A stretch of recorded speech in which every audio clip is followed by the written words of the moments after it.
Living in complete ignorance of his true whereabouts, the young man was simply enjoying the ultimate life of luxury. His days consisted of eating amazing meals and relaxing in the bath with beautiful maids. However, his carefree attitude shattered the second one of the servants happened to mention his family name, Palacio. At that exact moment, panic set in. He realized he had been transported into Psychedelia, a video game he used to play. Worse yet, he had reincarnated as Alon, the third son of the most terrible noble household imaginable, surrounded by horrible older brothers. According to the game's story, the Palacio family would be the very first to fall when the 5 great sins eventually destroyed the entire world. Knowing that his comfortable days would end in death within a decade, Alon fell into despair. Crying on his bed, he desperately wished to go back to his old world. He felt that being an ordinary character without any special abilities in this doomed fantasy setting was even worse than working for half a year without pay. Eventually, though, an idea struck him. Because he knew the game's plot, he could potentially alter the future. Instead of giving up, he made a plan to protect his peaceful, noble life. He would find the main sources of the world's ruin, the 5 great sins, and guide them down a better path while they were still just children. Fast forward a couple of months, and Alon had already made his first move by saving a group of orphans from an illegal testing facility. To achieve this, he had recently hired a knight named Evan. The young noble valued the man greatly, knowing the knight was a rare exception in this treacherous world who stayed deeply honest and loyal despite facing past betrayals. After the mission, Evan reported back, explaining that he had placed a girl named Utea in charge of the orphanage. Hearing this, Alon nodded in agreement, pleased with his subordinate's competence. Unfortunately, Alon suffered from a condition that paralyzed his facial muscles. Because his face remained completely blank, Evan felt confused and wondered if his master was actually praising him. Continuing his report, Evan brought up his main objective, rescuing Utea. The knight pointed out that she was no ordinary child. Relying on his past as a mercenary, Evan could sense her hidden strength and asked why she had ever let herself be locked up. He also questioned why his master chose not to bring the girl back to the family estate. Alon outwardly agreed with the knight's curiosity. Secretly, however, it was all part of his master plan. He knew that leaving her at the orphanage might make it seem as though he were neglecting her, rather than using her potential, but he had to keep her there. He was fully aware of her true identity. Utea Bloodia came from a special bloodline that drew power from a mysterious, otherworldly being. If left to her original fate, she would eventually become the Sin of Wrath, turning into a terrible monster responsible for the deaths of hundreds of thousands of people. Alon firmly believed that a peaceful childhood would prevent the young girl from turning into a monster. When explaining his decision to leave her behind, he simply claimed that the timing was not right to bring her home. This vague explanation left his knight completely speechless. Demanding absolute secrecy regarding the matter, the young noble then handed Evan a handwritten note to deliver to Utea. Because the girl had recently suffered the horrors of human experimentation, Alon intended for the message to soothe her mind. Once the knight departed, the young man thought about the true nature of his message. Although the note seemed like a simple gesture of comfort, it actually contained a specific magical phrase. Having played the game extensively, he remembered the archbishop claiming this exact incantation could win the favor of the Blood Clan.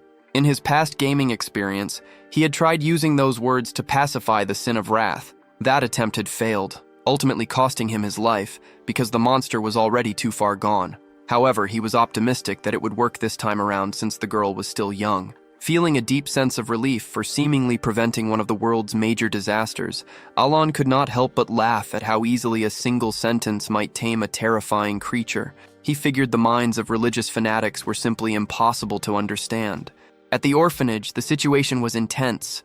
As Utea read the message, an incredible amount of magical energy erupted from her body. She quickly realized that Alon was the sender, and the fact that he had chosen not to bring her along made her furious.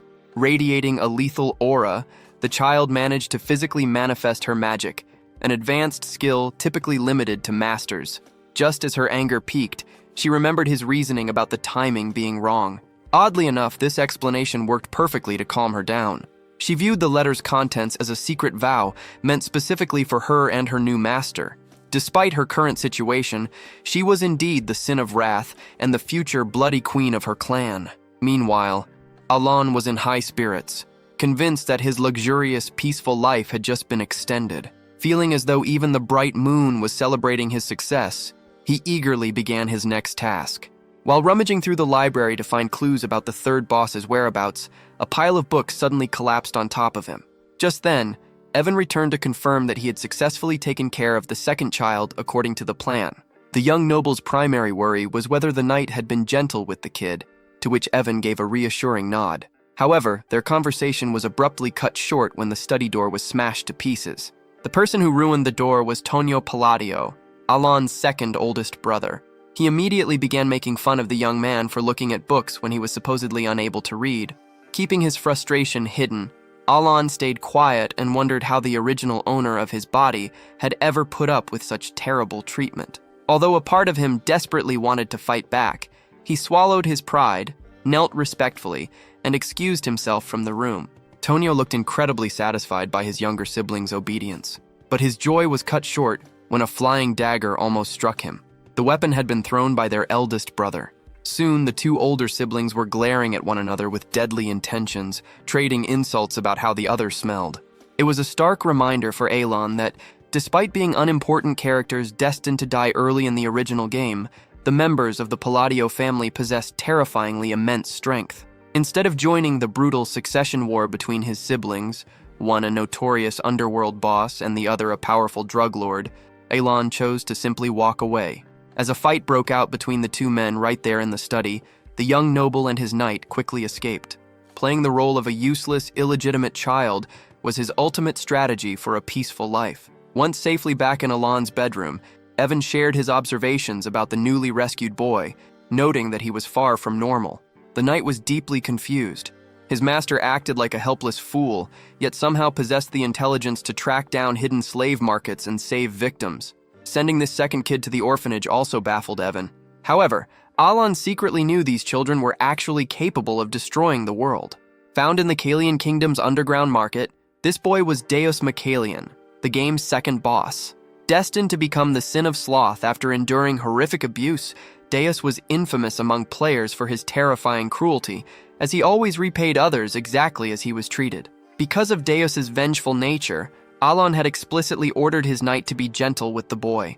When questioned about his long-term plans, the young man simply repeated his old excuse about the timing being wrong, though his trembling hands holding his teacup betrayed his nervousness. Evan had anticipated this vague response and asked if the recent letter to Udea involved the new arrival.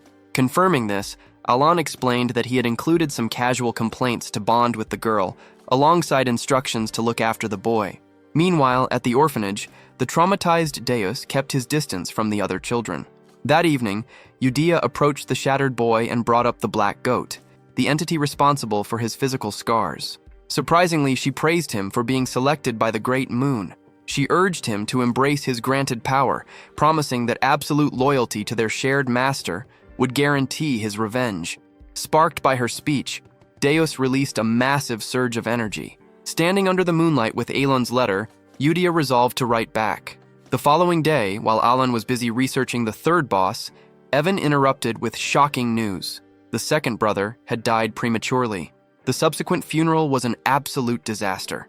Alon was disgusted to see his father openly accompanied by women, finding the presence of drugs and escorts at a burial completely insane. More confusingly, Tonio's official cause of death was an accidental fall. Since the original game plot dictated that the eldest brother would murder Tonio after a years-long inheritance dispute, Alon began to suspect that the world's storyline was already changing.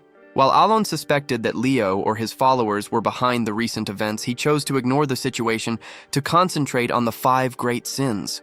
For his part, Leo was simply entertained by the unexpected advantage. A whole year went by, bringing peace to the family estate as the succession dispute ended with Leo taking control of the drug empire. During this time, the young noble and Utia grew much closer through their regular correspondence. Alon felt confident that slowly building this relationship would benefit his future plans. In her messages, Utia shared details about her companions, mentioning that Yuna excelled at hide-and-seek, Radon enjoyed playing war, and Deos was obsessed with puppet shows. Reading these updates, Alon fondly considered them to be sweet children. He also observed a steady increase in the orphanage's sponsorship list. Although the young man found it odd that such a modest facility attracted so many donors, Evan paid the anomaly no attention. Just then, the The knight recalled a specific item his master had been hunting for. Thanks to the Information Guild, Evan had secured a lead that Alon happily assumed was an ancient document regarding the third boss. Excited by the prospect of tracking down this next child, the young noble enjoyed a quiet, relaxing evening. Unfortunately, the reality of that same night was far from peaceful elsewhere. At a drug operation facility named Margot, two criminals were praising the elder Palladio's generous pay and celebrating their gang's rapid expansion to hundreds of members. Without warning, their subordinates began committing suicide, their bodies moving mechanically like marionettes. Even the long-haired speaker lost control of his own limbs, and within seconds the entire crew had taken their own lives. Stepping into the bloody scene, a cloaked Deos was accompanied by Utia, who expressed great delight in his deadly puppet theater. She casually noted that their sponsorship list, which was actually a record of their victims, had expanded once again. When Deos questioned the true purpose of their actions, the girl asked if he was feeling sorry for the dead men. The boy denied having any sympathy for criminals who sacrificed humans to manufacture drugs, but he still failed to see how this massacre advanced his personal vengeance. Utia clarified that they were preparing a grand and worthy foundation for a specific person's arrival, insisting that this was exactly what that individual wanted. Before vanishing from the site, the pair carved a blue moon into the earth, representing the emblem of their hero's blade. Fast forward 2 years since the start of Alon and Utia's correspondence. After a thorough search of the estate, Evan finally discovered his master quietly practicing something in the rear garden. The knight delivered the wonderful news that the 5th child had been safely relocated to the orphanage, filling the young noble with pure joy. Over the previous 12 months, Alon had managed to track down the last 3 sins. To celebrate his ultimate success, he offered his loyal guard some snacks while reflecting on the intense struggle it had taken to locate the 3rd child, the future sin of greed. To reward his knight for his tireless travels, the young noble offered Evan some macarons and urged him to finally get some rest. With the exhausting mission of gathering all the children complete, Evan felt a profound sense of relief. While relaxing on the grass, the guard casually asked if his master was finally satisfied. Although Alon nodded to confirm his happiness, Evan quickly pointed out the complete lack of emotion on the young man's face. Despite his master's stubborn claims that he was, in fact, smiling behind his blank expression, the knight eventually dropped the subject. Lying there, Alon reflected on how surprisingly well his plan was unfolding. He theorized that by saving the 5 future bosses from their originally tragic childhoods, he had drastically reduced the chances of them turning into the great sins. His initial fears about the children's well-being were put to rest when Evan delivered the latest update. The report revealed that the facility was operating perfectly, and the kids were incredibly cheerful. Because Utia was managing everything so flawlessly, Alon even canceled his plans to hire a professional caretaker. He considered her to be a remarkably good kid, wondering if she had some personal history with orphanages. In her recent letter, she specifically assured him that everyone, especially Deos, was healthy and thriving. This positive environment was exactly what Alon needed to prevent their dark futures. Despite this success, Evan expressed clear frustration over his master's continuous refusal to visit the children in person. Alon deliberately avoided the topic. While he knew building a personal bond might be strategic, the mere memory of the terrifying things those characters did in the original game made him feel sick. Even though he had saved them prior to their dark awakenings, the young noble remained absolutely terrified of them, roughly estimating that he might need at least 5 years before he could face them. Now that all 5 threats were safely housed together, Alon shifted his attention to his own survival. Realizing that magic was a necessity in this world, he planned to utilize his current body's natural magical talent. The conversation shifted when Evan brought up a renowned organization known as Blue Moon. Having never encountered that name before, Alon listened as the knight described a powerful group dedicated to wiping out criminal syndicates and corrupt aristocrats. Assuming the faction would naturally disband since it never existed in the original video game storyline, the young man dismissed the information entirely. Ignoring his guard's assumption that a noble should know about a group targeting the corrupt elite, Alon simply ordered Evan to sleep in the adjoining room. Meanwhile, far away at the orphanage, Utia spent her evening reviewing the latest operational reports regarding her secret organization, Blue Moon. During a gathering of the secret Blue Moon organization, Seolang proudly confirmed the elimination of her targets. As the sin of pride, she boasted that her identity remained hidden thanks to Rein's custom clothing. She had even offered to spare her victims if they could guess her eye color, But everyone had failed. Rhine, the sin of greed, coldly added that she had already incinerated the bodies. Meanwhile, Radon, the sin of misophobia, reported a successful sweep of the southern region, having violently disfigured the members of the Avalon Syndicate and the staff of an illegal lab. Pleased with their efficiency, Utia reminded everyone that they existed solely to serve the Great Moon. The mood quickly shifted when Deos mentioned a looming complication. This instantly angered Utia, who believed everything should flawlessly align with their master's will. Deus explained that Avalon's leader was actually the eldest son of Alan's noble family, and worse, this man was actively plotting against their revered master. Erupting with an immense wave of magical energy, Utia furiously crushed a letter that ordered the elimination of any threats, completely agreeing with Deos that action was necessary. 2 years later, the patriarch of the Palacio family passed away. Although his death was officially ruled a heart attack, the young noble knew his father had fatally overdosed on drugs. At the tearless, silent funeral, guests nervously whispered about Blue Moon's recent strikes. Back in his bedroom, Evan asked about their future since Leo was scheduled to inherit the estate the following year. To the knight's surprise, Alon was already packing, insisting they depart immediately for a remote southern village called Roadmill. As their carriage rolled away, Leo watched them from the mansion. During that ride, Evan questioned the obscure destination. Before answering, Alon silently reflected that this village was the final step of his master plan. By saving the 5 children, he had successfully prevented the world's apocalyptic future. However, after enjoying just 3 peaceful days in the country, the duo unexpectedly had to return to the estate for Leo's funeral. Having never intended to come back, Alon was thoroughly bewildered by his brother's sudden murder, a sword to the heart with 0 clues left behind. When the young noble tried asking a servant for details, the worker froze in terror and frantically apologized just for making eye contact. This bizarre reaction confused Alon deeply. The mystery peaked when Evan leaned in and whispered, asking if his master was actually the hidden mastermind who had wiped out the entire Avalon Syndicate overnight. Hearing this left the young man in a state of absolute shock.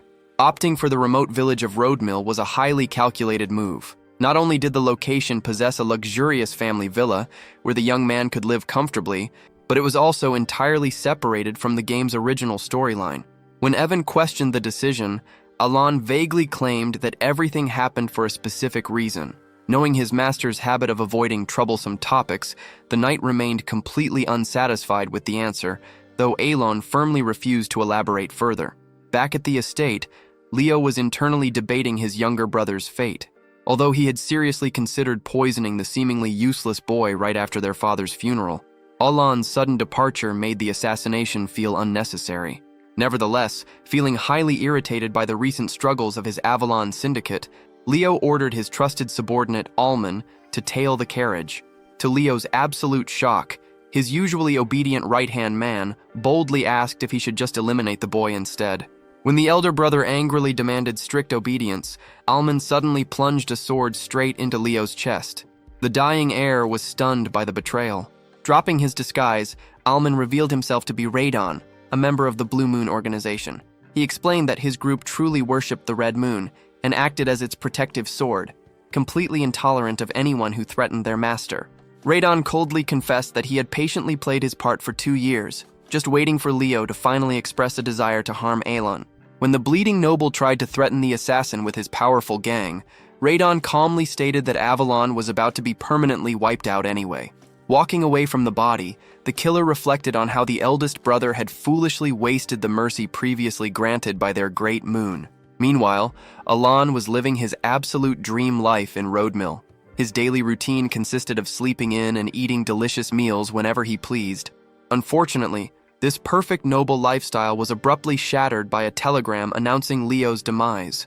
Paralyzed by the shocking news, the young man was forced to return to the estate just 3 days after his departure.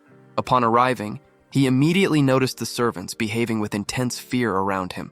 The terrifying truth soon emerged. The entire household firmly believed Alon was the evil genius who had just destroyed Avalon. Tearing up in sheer frustration, the young noble desperately asked how he had earned such a dark reputation. Evan logically pointed out that Alon was the sole beneficiary of the recent tragedies.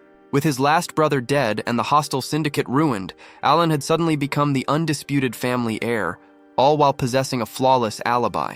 Consequently, everyone naturally assumed he was a ruthless mastermind, commanding a deadly master-tier assassin. The young noble was utterly baffled by the sudden overnight destruction of such a massive criminal syndicate. His thoughts briefly drifted to Blue Moon, the infamous faction known for hunting down other organizations. However, Evan quickly dismissed this theory, explaining that the Information Guild had already ruled them out. Unlike Blue Moon, which typically left a signature mark and disposed of corpses, the Avalon victims had all been explicitly slaughtered by blades. Trembling with dread, Alon finally understood why rumors now painted him as a ruthless mastermind commanding a legendary swordmaster. Since Blue Moon never existed in the original game's plot, he firmly believed they couldn't be responsible, leaving him desperately wondering who the real culprits were. Meanwhile, back at the orphanage, the true culprits were discussing their success. Rayan and Seolang both reported to Utia that they had eliminated their targets without leaving a single trace behind. Shortly after, Deos and Radan joined the gathering, confirming they had sliced down the remaining 486 Avalon members exactly as instructed. Utia expressed great satisfaction that the Asteria Kingdom's largest syndicate had been completely eradicated in merely 5 days. However, Radan noted that their mission was not entirely finished. He had discovered that several other nobles, including the Altia Duchy, were secretly tied to Avalon. Without hesitation, the children prepared to quietly assassinate these remaining targets. When Utia inquired about the Information Guild's current stance, Rian assured her that the spies considered the massacre completely unrelated to Blue Moon. Deos chimed in, noting that all other guilds shared this exact view and were solely blaming the mysterious Sword Master. After ordering her team to maintain strict surveillance, Utia stressed that they should not bother their master with these details. Deos argued back, pointing out that Aelon's own blood relative had actively attempted to harm him. Utia sharply interrupted the boy, reminding him that they were merely the sword of their master and had no right to act independently. She firmly stated that Blue Moon must only move when commanded. Warning the group that their master was all-knowing, she demanded they never do anything to disappoint him. Listening to her strict lecture, Deos couldn't understand why someone as respected as Utia felt so anxious about their master discovering their actions, especially since everything they did was dedicated to the Great Moon. Back at the family estate, Alon found himself drowning in responsibilities following the funeral. His ultimate dream of living a wealthy, carefree life had completely vanished. Because Leo had been murdered 6 years earlier than the original timeline dictated, the young noble was now the target of intense public resentment. Furthermore, as the sole surviving heir, the crushing burden of managing the entire family's affairs fell entirely on his shoulders. His misery only deepened when a large group of employees marched into his office, carrying towering stacks of financial books and documents for him to review. Seeing his subordinates suddenly working so diligently, the young noble felt deeply frustrated. He clearly remembered how lazy they had been during his late father's rule, always taking the easy way out. As the vassals piled documents onto his desk, they misread his naturally blank expression as cold anger. Terrified by the dark rumors surrounding their new master, the workers silently swore to double their efforts just to stay alive. Meanwhile, Alon fully understood that their intense fear stemmed from his terrible reputation, secretly wishing they would just manage their own duties without constantly bothering him. Later, during a combat practice session, Evan expressed utter disbelief at his master's progress. The knight was shocked that Alon had reached a second-year proficiency level through mere self-study in half the usual time, especially since magic was strictly an innate gift. Brushing off the praise, the young man simply claimed he had a bit of natural talent. In reality, sheer panic had driven him to practice so obsessively, as he desperately wanted to master the precise mana control required for his new technique. Although he had initially been excited by the prospect of wielding magic in a fantasy world, assuming his grand plan would guarantee his safety, the harsh reality of survival had quickly set in. He had discovered that his innate magical capacity, often compared to an athlete's unchangeable physical build, was pathetically small. Sitting next to his guard, the young master bitterly pondered what alternative backup plans he could use when his limited abilities inevitably failed him. The conversation shifted when Evan mentioned an unexpected invitation to a formal dance. Though confused by the sudden offer, the young noble soon found himself dressed to the nines and arriving at the venue, already feeling exhausted. The event was a standard networking ball for the aristocrats of the Asteria Kingdom's southern region. Since he was about to officially inherit the title of Count, Alon was determined to establish relationships that would secure his peaceful future. However, things did not go as planned. Whenever he tried to approach the other attendees, they immediately ran away in absolute fear. Struggling to hold back his laughter, Evan gently tried to comfort his master. Unfazed, Alon admitted he had anticipated this exact reaction and instructed his knight to stay behind and wait. Walking away alone, the young man reflected that his rejection was entirely natural. Despite the honorable reputation established by his famous great-grandfather, the current Palacio household was widely despised as the ultimate disgrace of the East. Despite the initial rejection by the crowd, the young noble had arrived prepared. Hoping to turn the tide, he decided to test some social techniques he had been secretly practicing. Picking up a glass of wine, he loudly complimented its unique flavor while attempting a warm, gentle smile. Unfortunately, his expression came off as deeply unsettling. Terrified by his creepy grin, a nearby noblewoman immediately fled to her father to secure the exact vintage for him. This was not Alon's intention at all. Soon, whispers spread through the ballroom that the ruthless count had intimidated a lady into surrendering a rare, limited edition drink. Beside him, Evan fought hard to suppress his laughter. Later, the knight tallied up the gifts his master had inadvertently acquired: a premium Paldean horse, Fenian citrus tea, Volanda-crafted metal, and the Malentino specialty wine. Instead of feeling victorious, Alon was utterly crushed. He realized that the Palacio family's dark reputation was far worse than he had imagined. Convinced that he had murdered his own brothers, the high society guests were actively avoiding him. Seeking an escape from his mounting frustration, he retreated to the balcony for some fresh air. Unbeknownst to the young man, a red-haired woman had taken an interest in him. While he stood outside, lost in thought, a voice suddenly requested a moment of his time. The stranger introduced herself as Loria, a daughter of the Altia ducal house. Alon instantly recognized the family name as the North's ultimate disgrace and one of the world's 3 major villain factions. He also knew that anyone willing to approach him had to be highly unusual. Curiously, he had absolutely no memory of Loria from his past gaming sessions. Wasting no time, Loria urgently demanded his protection, revealing that an assassination attempt on her life was imminent.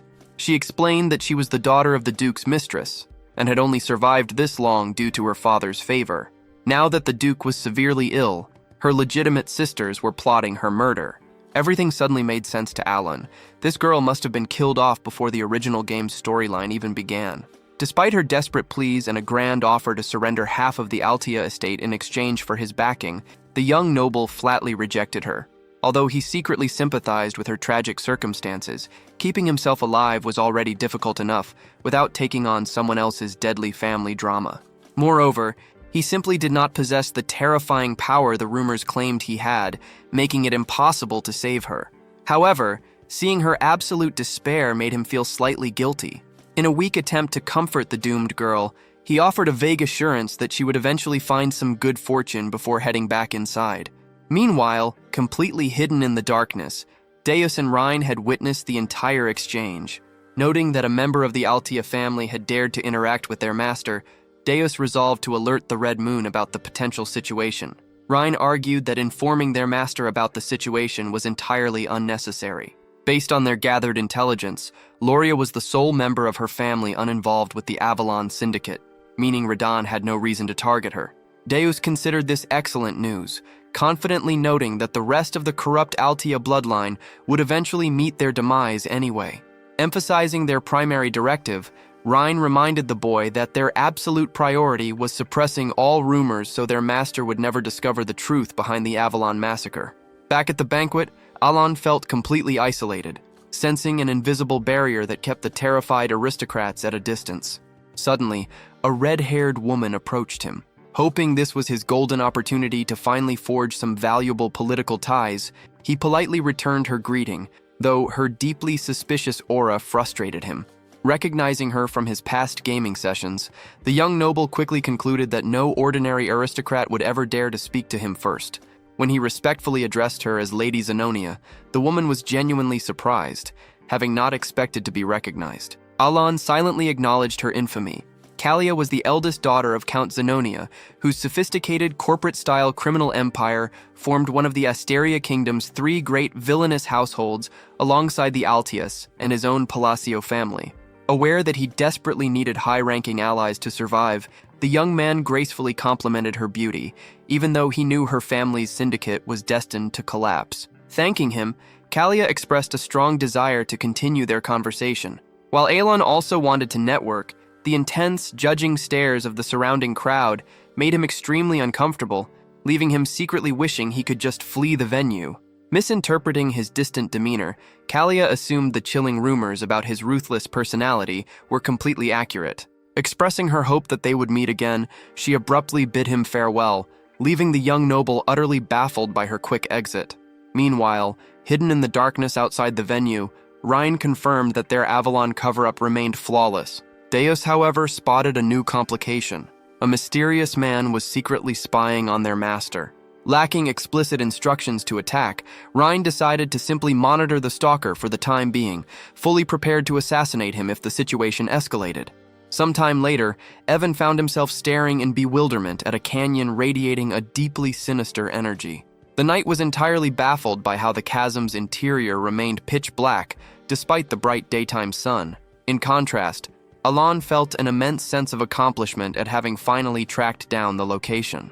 As they ventured into the gloom, Evan anxiously hoped they hadn't stumbled into another false lead, but his master confidently promised this was the genuine destination. Secretly recalling how much easier this area was to navigate in the video game, the young noble focused on his true objective. He had traveled all the way to this southern site, known as the Labyrinth of Whispers, to claim a highly valuable artifact by surviving the intricate riddles hidden within its 8 mysterious chambers. Standing before the massive doors of the labyrinth, the young noble clearly recalled the video game's entire walkthrough. However, experiencing the towering entrance in reality felt completely different from playing it on a screen. Observing the seemingly hand-carved structure, Evan asked how his master had discovered such a hidden location. The knight grew visibly confused when Alon casually claimed he used to visit the area frequently. Flashing a sly smile, the young man quickly clarified that he was merely joking. Inside the cavern, the duo witnessed terrifying, dragon-like creatures being crushed by 2 giant floating hands. This deadly trap would easily crush them as well if they failed to solve the gate's riddle. Despite the immediate danger, Alon remained perfectly calm, deeply stunning his guard. Even after 4 years of loyal service, Evan still found his master entirely unpredictable. None of their past missions seemed logically connected, and the knight simply could not fathom how a sheltered noble knew so much about an undiscovered dungeon. Soon, Alon successfully answered the puzzle. As the heavy doors finally began to unseal, Evan reflected that following this mysterious boy always yielded positive results, leaving him intensely curious about his master's ultimate plan. Meanwhile, Alon was simply rubbing his sore neck after staring up at the gigantic gate for too long. Once the doors fully opened to reveal a massive pile of treasure, the young noble instructed his guard to grab only a specific black ring before heading home. Although Evan thought the plain item seemed completely worthless, Alon firmly insisted that taking any other loot would only cause them severe trouble. By slipping the ring onto his finger, the young man officially acquired a power known as the Constraint. However, just as they turned to leave, the surrounding piles of rocks suddenly transformed into hostile golems. While Evan frantically searched for an escape route to save his master, Alon surprisingly stepped forward to fight. The panicked knight shouted a warning, arguing that basic second-tier magic would never defeat such tough creatures. Ignoring the warning, Alon activated his new artifact by uttering a command to commence the constraint. Instantly, powerful magical waves erupted from the dark band. As a mysterious voice began chanting a spell, the young man remembered this exact moment from the game's reward selection screen. This artifact functioned by absorbing into the user, granting immense strength in exchange for strict physical limitations. Shivering at the sound of the labyrinth's voice, Alon listened as it laid down its absolute condition. From now on, he was required to perform the complex hand seals of Babylonia every single time he cast a spell. When the mystical entity then asked what he desired in return, the young noble requested the ability to slightly bend the physical laws of the world. With that, the labyrinth officially granted his wish. When the time came for the second wish, the labyrinth chanted another spell, establishing a new condition. From then on, the young master could only cast magic using the sacred words of Babylonia. Asked what he desired in return, the boy simply requested the exact same power as his first wish. A sudden, tense silence followed. Having meticulously practiced all the necessary hand signs and vocal phrases specifically to maximize his magical attack power, Alon began to panic, wondering if his strategy was somehow flawed. Eventually, however, the mystical entity accepted the terms. It declared its deep gratitude to anyone who still remembered the forgotten great god's ancient mysteries, proclaiming that the boy would now carry on this divine will. Although the young noble had no idea what inheriting this legacy actually meant, the dark artifact successfully absorbed into his body, sealing the pact while the labyrinth promised to watch over him. Suddenly, time resumed its normal flow, snapping the young man back to the exact moment the golems launched their assault. Picking up right where he had left off, Evan desperately shouted that basic second-tier magic would be completely useless here. But Alon was already prepared to test his newly acquired abilities and the heavy price they demanded. Channeling his awakened, lightning-based energy, he combined intricate hand signs with the physical laws of refraction, rebound, blue light, and linear diffraction. The resulting blast of thunderous power instantly obliterated the stone constructs. As the dust settled and the pair safely headed toward the exit, a deeply stunned Evan asked if his master had been secretly hiding this immense strength all along. A simple shake of Alon's head only deepened the veteran mercenary's confusion. Having never witnessed such destructive force in his 15-year career, the knight pressed further, verifying if that attack was truly just second-tier magic. Alon gave a firm nod, even though he was secretly just as baffled by the outcome. Inwardly, the young noble realized the spell's destructive force far exceeded anything he had seen in the original video game. While the game's turn-based system only allowed players to boost an attack with a single sigil or incantation per turn, reality operated much differently. He had somehow managed to cast a chain lightning spell that was multiplied over 5 times by rapidly stacking 4 distinct incantations and sigils. By combining these thunderblades, he had formulated a massive, large-scale magical assault. He ultimately concluded that accepting the severe handicap, forcing him to use specific gestures and chants for every single spell, had yielded an unexpected reward. Because the labyrinth recognized him as the inheritor of the forgotten god's will, his baseline magical output had been miraculously amplified tenfold. The young noble had certainly not anticipated such incredible results from his new artifact. As their boat finally drifted out of the dark canyon, an exhausted Evan questioned who could have constructed such a gloomy place. Lost in his own thoughts, Alon recalled that the gaming community had another name for this area, the Labyrinth of Palaon. When he casually shared this trivia with his guard, the weary knight was simply too tired to process the information. Having spent 3 long weeks on this specific quest, the duo decided it was time to travel back east. Knowing his master actually had pending duties waiting at the estate, Evan was genuinely surprised by the young man's newfound diligence. During the ride home, Alon pondered the strange mechanics of his magic. In the digital world of psychedelia, applying the correct sigils and incantations only increased numerical attack stats without altering a spell's appearance. In reality, however, each sigil actively modified the spell's visual form, while every incantation triggered a unique physical transformation. Feeling highly satisfied with his new power, Alon wondered if his superior mana control was what allowed him to manifest these changes, resolving to test his theory as soon as his energy replenished. Completely unaware that they were being secretly watched, the 2 men mounted their horses and departed. Once they were gone, Rein stepped out of the shadows and approached the canyon's entrance. By reciting a series of ancient spells, she activated hidden, glowing texts along the stone walls. The illuminated words told the legend of the Radiant Emperor, the great swordmaster Pelion, who bravely held his ground to protect an isolated friend. According to the carvings, Pelion had successfully fought off the Black One's invasion and slain Alicolica, a monster that devoured human hearts. Having been born with a sacred duty tied to the ancient library, Rein was intimately familiar with this history. Because she had overheard Alon casually naming the labyrinth's creator, she realized the young noble possessed knowledge far beyond ordinary historical records. What baffled her most was that the Great Moon had once referred to Pelion as a highly respected friend. Yet the specific magical chant Alon used did not exist anywhere in her ancient archives. Unable to piece together his true identity, she left the canyon feeling both delighted that the Red Moon's claims were accurate and slightly guilty for merely being a follower. Her thoughts were soon interrupted by the arrival of Deos.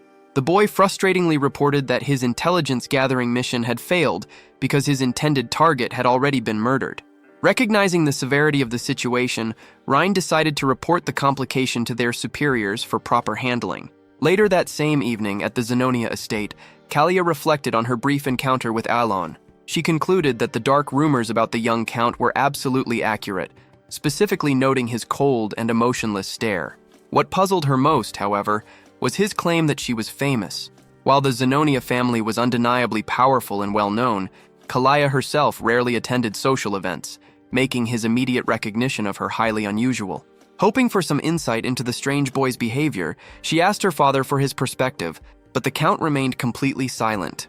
In a shocking twist, Kalia simply snapped her fingers to take complete physical control of her father, forcing him to do her bidding. Brimming with excitement, she noted that no one would ever suspect her of secretly running the household, while the actual count acted as a mindless puppet. While reminiscing about how Alon had easily spotted her hidden spy, a servant abruptly summoned her to her private chambers. Upon entering, Kalia discovered the corpse of her operative. An informant quickly assured her that the dead girl had not leaked any secrets, explaining that a protective magical seal had never triggered. Rather than being upset, Kalia smiled. She admitted that Alan had caught her completely off guard during their brief meeting, surprised that she had been so easily exposed. Meanwhile, the young noble remained entirely oblivious to this dark situation. Far away in the Altia territory, a despairing Loria sat quietly, reflecting on her failed negotiation. She realized that the young underworld noble possessed the same freezing, ruthless gaze as her own father, making him an incredibly dangerous enemy. Even though he had been her absolute last resort, she understood why he had rejected her offer. Thanks to her 4 greedy siblings, she had absolutely nothing of value left to trade. Up to that point, her survival had depended entirely on her ailing father's affection. However, her bleak reality shifted the moment she stepped inside her family's mansion. Frantic maids rushed over to report that 2 of her siblings, Lady Phelan and Lord King, had unexpectedly committed suicide.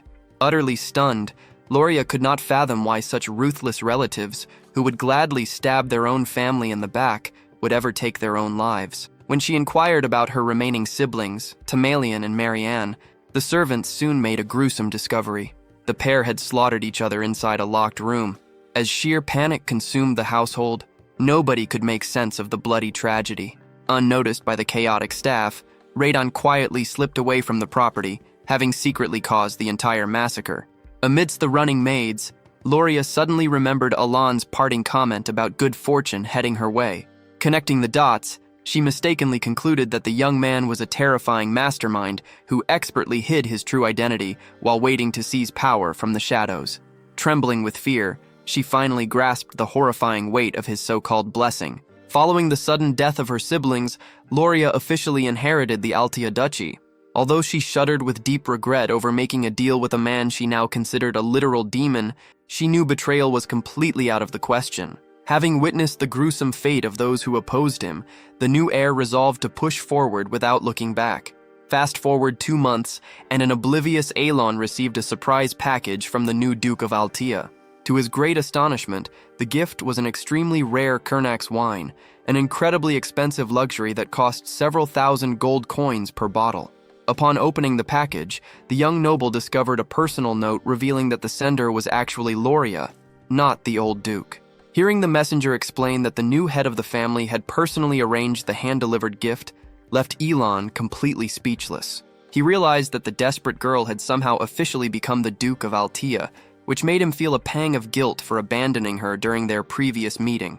Meanwhile, far away in her own office, Loria was finally stretching her tired muscles after 2 solid months of grueling work. She had formally inherited the title shortly after her father succumbed to his illness. Even though her siblings had died under incredibly sudden and mysterious circumstances right after the banquet, she had miraculously avoided any suspicion. Before that fateful night, her siblings had already destroyed her personal faction, leaving her terrified and defenseless. Now, however, she was absolutely convinced that Elon had secretly orchestrated her rise to power, despite his initial refusal to help. Deeply intimidated by what she assumed was a grand master plan, Loria had purposely kept her father's passing a secret from the young man to avoid being a nuisance. She reasoned that a powerful underworld tycoon like him must have saved her because he needed the Altia family's cooperation and prestigious name for his future schemes. Having recently united all the factions within her territory, she still felt her influence paled in comparison to the immense power she believed Elon was hiding. Resolving to prove her worth, she dedicated herself entirely to her new duties, anxiously hoping her luxurious gift would please her supposed benefactor whenever he decided to reach out. Back at the Palacio estate, the Altia representative respectfully departed, leaving Elon alone with his swirling thoughts. Unable to comprehend how Loria had ascended to power so quickly, he could not shake the unsettling feeling that events were spiraling completely out of his control. Fast forward, and a full 5 years had elapsed since the young man first woke up in the fantasy game world. Entering the room, Evan greeted his master, quickly correcting his usual title to Count. Although the official succession ceremony had not yet occurred, Elon had been granted permission to use the noble rank since the start of the new year. Inwardly, the promotion depressed him, as taking on such heavy responsibilities had never been part of his dream for a peaceful life. Still, he tried to stay optimistic, figuring he would eventually learn to enjoy the luxurious benefits of his status. Their conversation was interrupted by the arrival of a new letter from Utia. Discussing their ongoing investigations, Evan noted that they still lacked any solid clues regarding Leo's mysterious assassin and asked if his master was actively seeking revenge. The young count clarified that his true goal was simply to prepare for any future disasters, especially since his mere existence had clearly started altering the game's original timeline. Chuckling at the response, Evan teased his master for finally sounding like a responsible leader. Ignoring the joke, Elon opened Utia's letter, relieved to read her assurances that the orphanage was running perfectly and that all the children were happily occupied with their personal hobbies. According to the latest update from the facility, the children had developed distinct hobbies. Deos had become an expert at puppet shows. Seolang loved playing games with her friends. Ryan was deeply focused on her research. And Redan had found a passion for gardening. For Elon, receiving these monthly updates had evolved into a comforting, familiar routine. Even though he had never actually met them face to face, he felt genuine joy supporting them financially from afar. When he inquired about their current ages, Evan informed him that the group was finally old enough to enter society as independent adults. Although the young noble felt slightly saddened by how quickly time had passed, he accepted reality and decided it was time to set them free. This decision deeply confused his knight, who had always assumed his master had rescued the children for a specific hidden agenda. However, Elon simply wanted them to forge their own paths. Having successfully prevented their dark awakenings as the great sins, he was confident they would thrive on their own. Drawing on his knowledge from the original video game, he remembered their unique innate talents. Utia excelled in faith, Deos in swordsmanship, Ryan in academics, Seolang in combat, and Redan in leadership. Believing that guiding them toward their natural strengths would guarantee bright futures, Elon spent an entire day writing personalized letters and preparing a parting gift for each of them.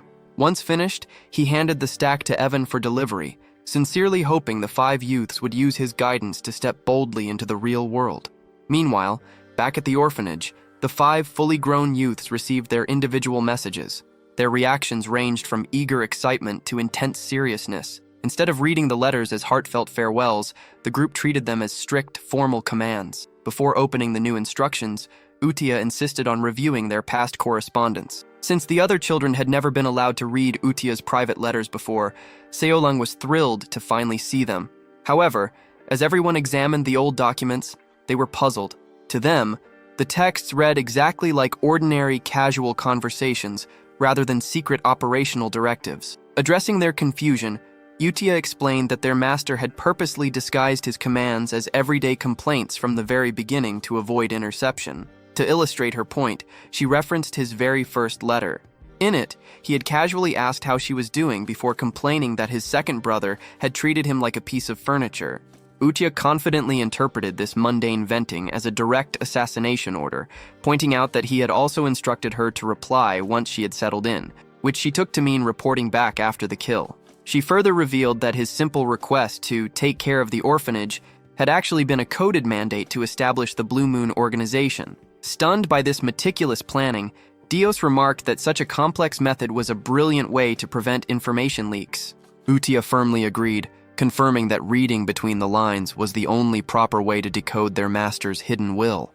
Discussing their master's communication methods, Deos argued that meeting Aelin face-to-face or using magical devices would be far more practical.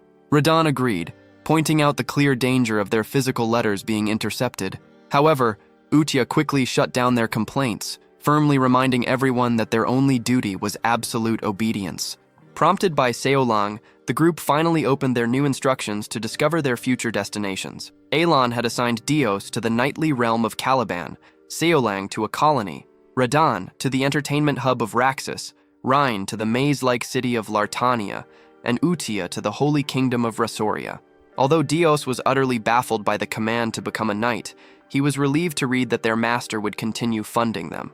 With the hidden locations of their parting gifts clearly marked in the letters, the youths prepared to depart immediately. Before they scattered, Utia issued a final, strict warning to keep the Blue Moon organization's existence an absolute secret. A couple of months went by with Aelin deeply focused on his magical studies. When he asked for an update on his brother's murder, Evan admitted the Information Guild had found absolutely no leads. This lack of evidence made the young noble realize just how drastically the world's original plot had shifted because of his interference. For instance, Loria was supposed to be dead, yet she was currently expanding her criminal empire as the new Duchess of Altia. Considering that hiding from the Information Guild was practically impossible in the original game, Alon felt a chill of genuine fear. Concluding that digging into such unpredictable mysteries could easily get him killed, he abruptly commanded his knight to cancel the investigation.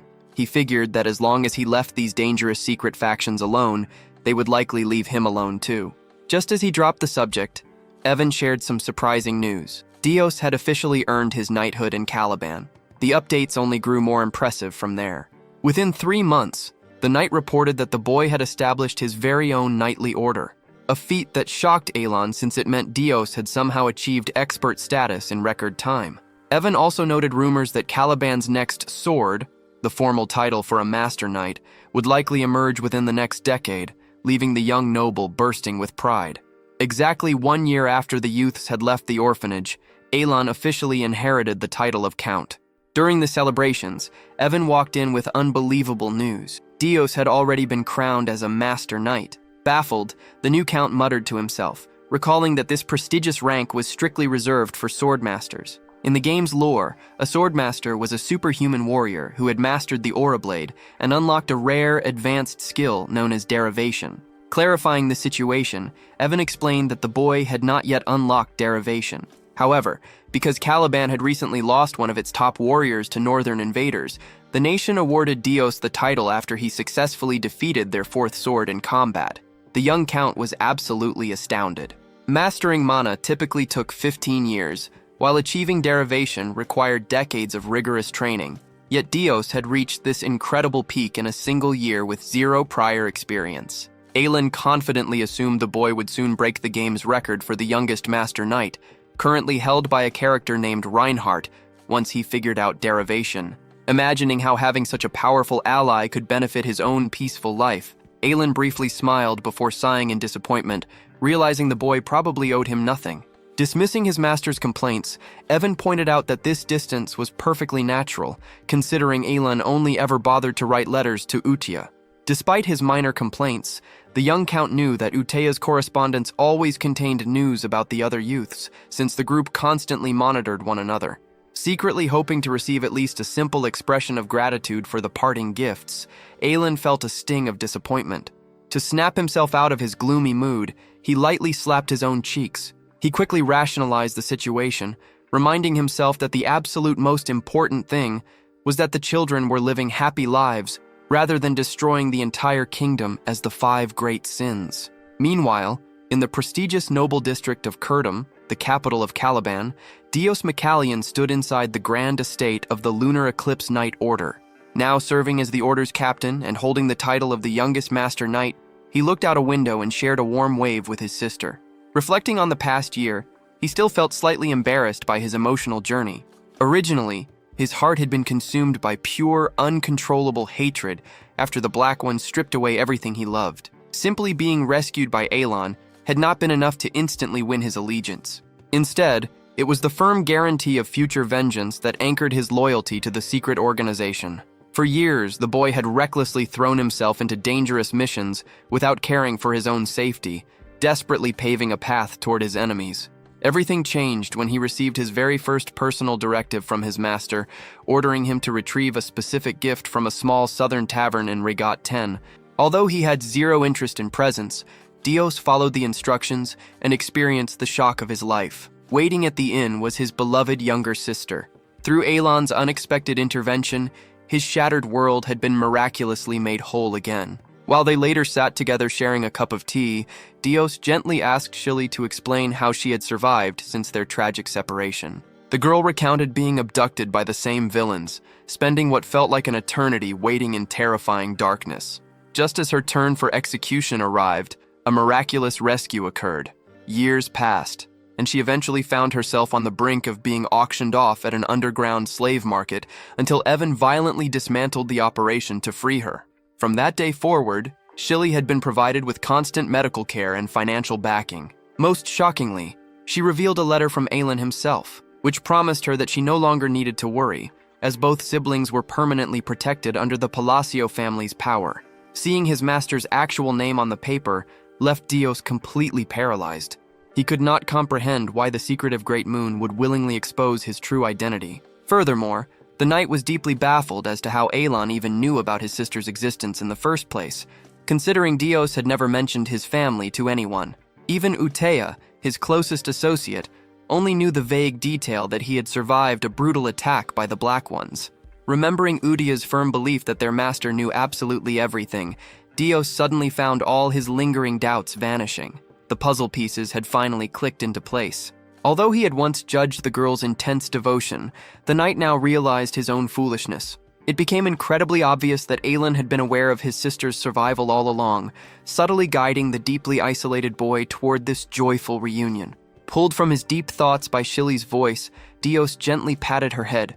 He reflected on how his blade had previously been driven purely by bitter hatred, yet the Great Moon had generously forgiven his shortcomings. Discovering that his precious family was actually alive replaced his obsessive desire for revenge with an overwhelming sense of gratitude. Consequently, he completely understood Utea's unwavering loyalty to a leader with such incredible foresight. Determined to properly repay this massive debt, Deos silently swore to climb to the very top of Caliban's ranks, aiming to assemble an elite squad of master swordsmen. Jumping forward to the present day, the young knight had successfully established his own military division. As he stood in front of his elite troops to deliver a pre-mission briefing, Deos announced that their next campaign would serve as the bedrock for the Eclipse Knights. Eagerly anticipating the moment he could finally offer a worthy tribute to his savior, he firmly commanded his soldiers to demonstrate their true value under the moon's watchful gaze before marching out to fight the northern barbarians. Meanwhile, back at the Palacio mansion, Aelin was enjoying a quiet rest, feeling quite content that his 5 wards had safely reached adulthood. His peaceful moment was interrupted when a sudden breeze scattered his chaotic research papers all over the floor. Ever since his dangerous trip to the labyrinth, the young count had been intensely studying his new magical constraints. Reviewing his organized notes, he detailed how different vocal commands uniquely altered his spells. For instance, he discovered that adding the concept of refraction widened a spell's impact area by magnifying its structural flaws. Furthermore, repulsion changed a projectile's shape to allow energy transfer. Blue light boosted parallel elemental forces like lightning, and linear diffraction provided the piercing power needed for critical strikes. Along with these effects, Aelin had formulated a strict set of casting rules. He deduced that inappropriate vocabulary would cause a spell to fail. Exact phrases could never be repeated, and he was capped at a maximum of 4 distinct modifiers per attack. Moreover, his naturally low mana pool restricted him to performing this ultimate technique just once every 24 hours. Because the ancient Babylonian chants were an obscure, forgotten mechanic in the original video game, the young noble was forced to figure out all these complex rules entirely on his own. Eager to put 2 full months of theoretical work into practice, Aelin initiated his lightning-based attack. By deliberately destabilizing the core of his gathered manosphere, he generated a volatile electrical shock. As he sequentially commanded the energy to fixate, compress, collapse, and ultimately bloom, his normally pathetic magic transformed into a devastating, massive force. Watching the resulting explosion, the young man confirmed that the specific sequence of his spoken modifiers was absolutely crucial to the spell's success, distinctly recalling a previous disaster where he had foolishly tried triggering the collapse command first. A sudden shout of absolute disbelief interrupted the young count from behind. Turning around, he found Kalia and her butler completely paralyzed by shock. The pair immediately identified his technique as an origin, a legendary class of magic theoretically reserved only for supreme 7th Circle mages. This comparison deeply stunned Aelin, since reaching the 7th Circle meant standing at the absolute peak of the magical hierarchy. Earlier that day, the two unexpected guests had been waiting inside the Palacio reception room with two specific goals in mind. The butler was carrying a secret weapon capable of severely damaging the Zenonia family, while Kalia personally wanted to investigate Aelin's true motives, sense his rumored magical power, and evaluate his hidden guards. Her confident plans had derailed when they decided to wander around the estate to find him, only to accidentally witness his magical experiment. Now, Kalia was shocked to see her usually arrogant companion violently trembling in terror. Her butler, Biankel, was an infamous 5th-rank mage who had been banished from the official magical tower for conducting illegal human experiments. Despite possessing enough raw power to easily wipe out an entire military battalion, the normally prideful criminal was shaking with fear. Addressing the intruders, the young noble coldly demanded to know the purpose of their visit. Kalia quickly apologized for the unannounced intrusion and for wandering around his property. Attempting to clear the air, Aelin firmly denied using an origin spell, honestly estimating his own abilities to be around the level of a mere 2nd-rank mage. He casually added that his magic served no practical function, privately acknowledging that his spells were currently useless for actual combat or defense. Unfortunately, both Kalia and the terrified Biankel completely misunderstood his honesty. They interpreted his words as a hidden threat, assuming he was demanding their absolute silence regarding his true strength. Stuttering nervously, the frightened butler hastily agreed that he must have been mistaken about the spell. Feeling a wave of relief that the misunderstanding was supposedly resolved, the young count pressed them again for their real motive. Maintaining her polite facade, Kalia insisted they had just been in the area for a separate business trip and merely wanted to pay their respects. Recognizing the empty excuse, Aelin abruptly stated that his heavy workload prevented him from entertaining them any longer.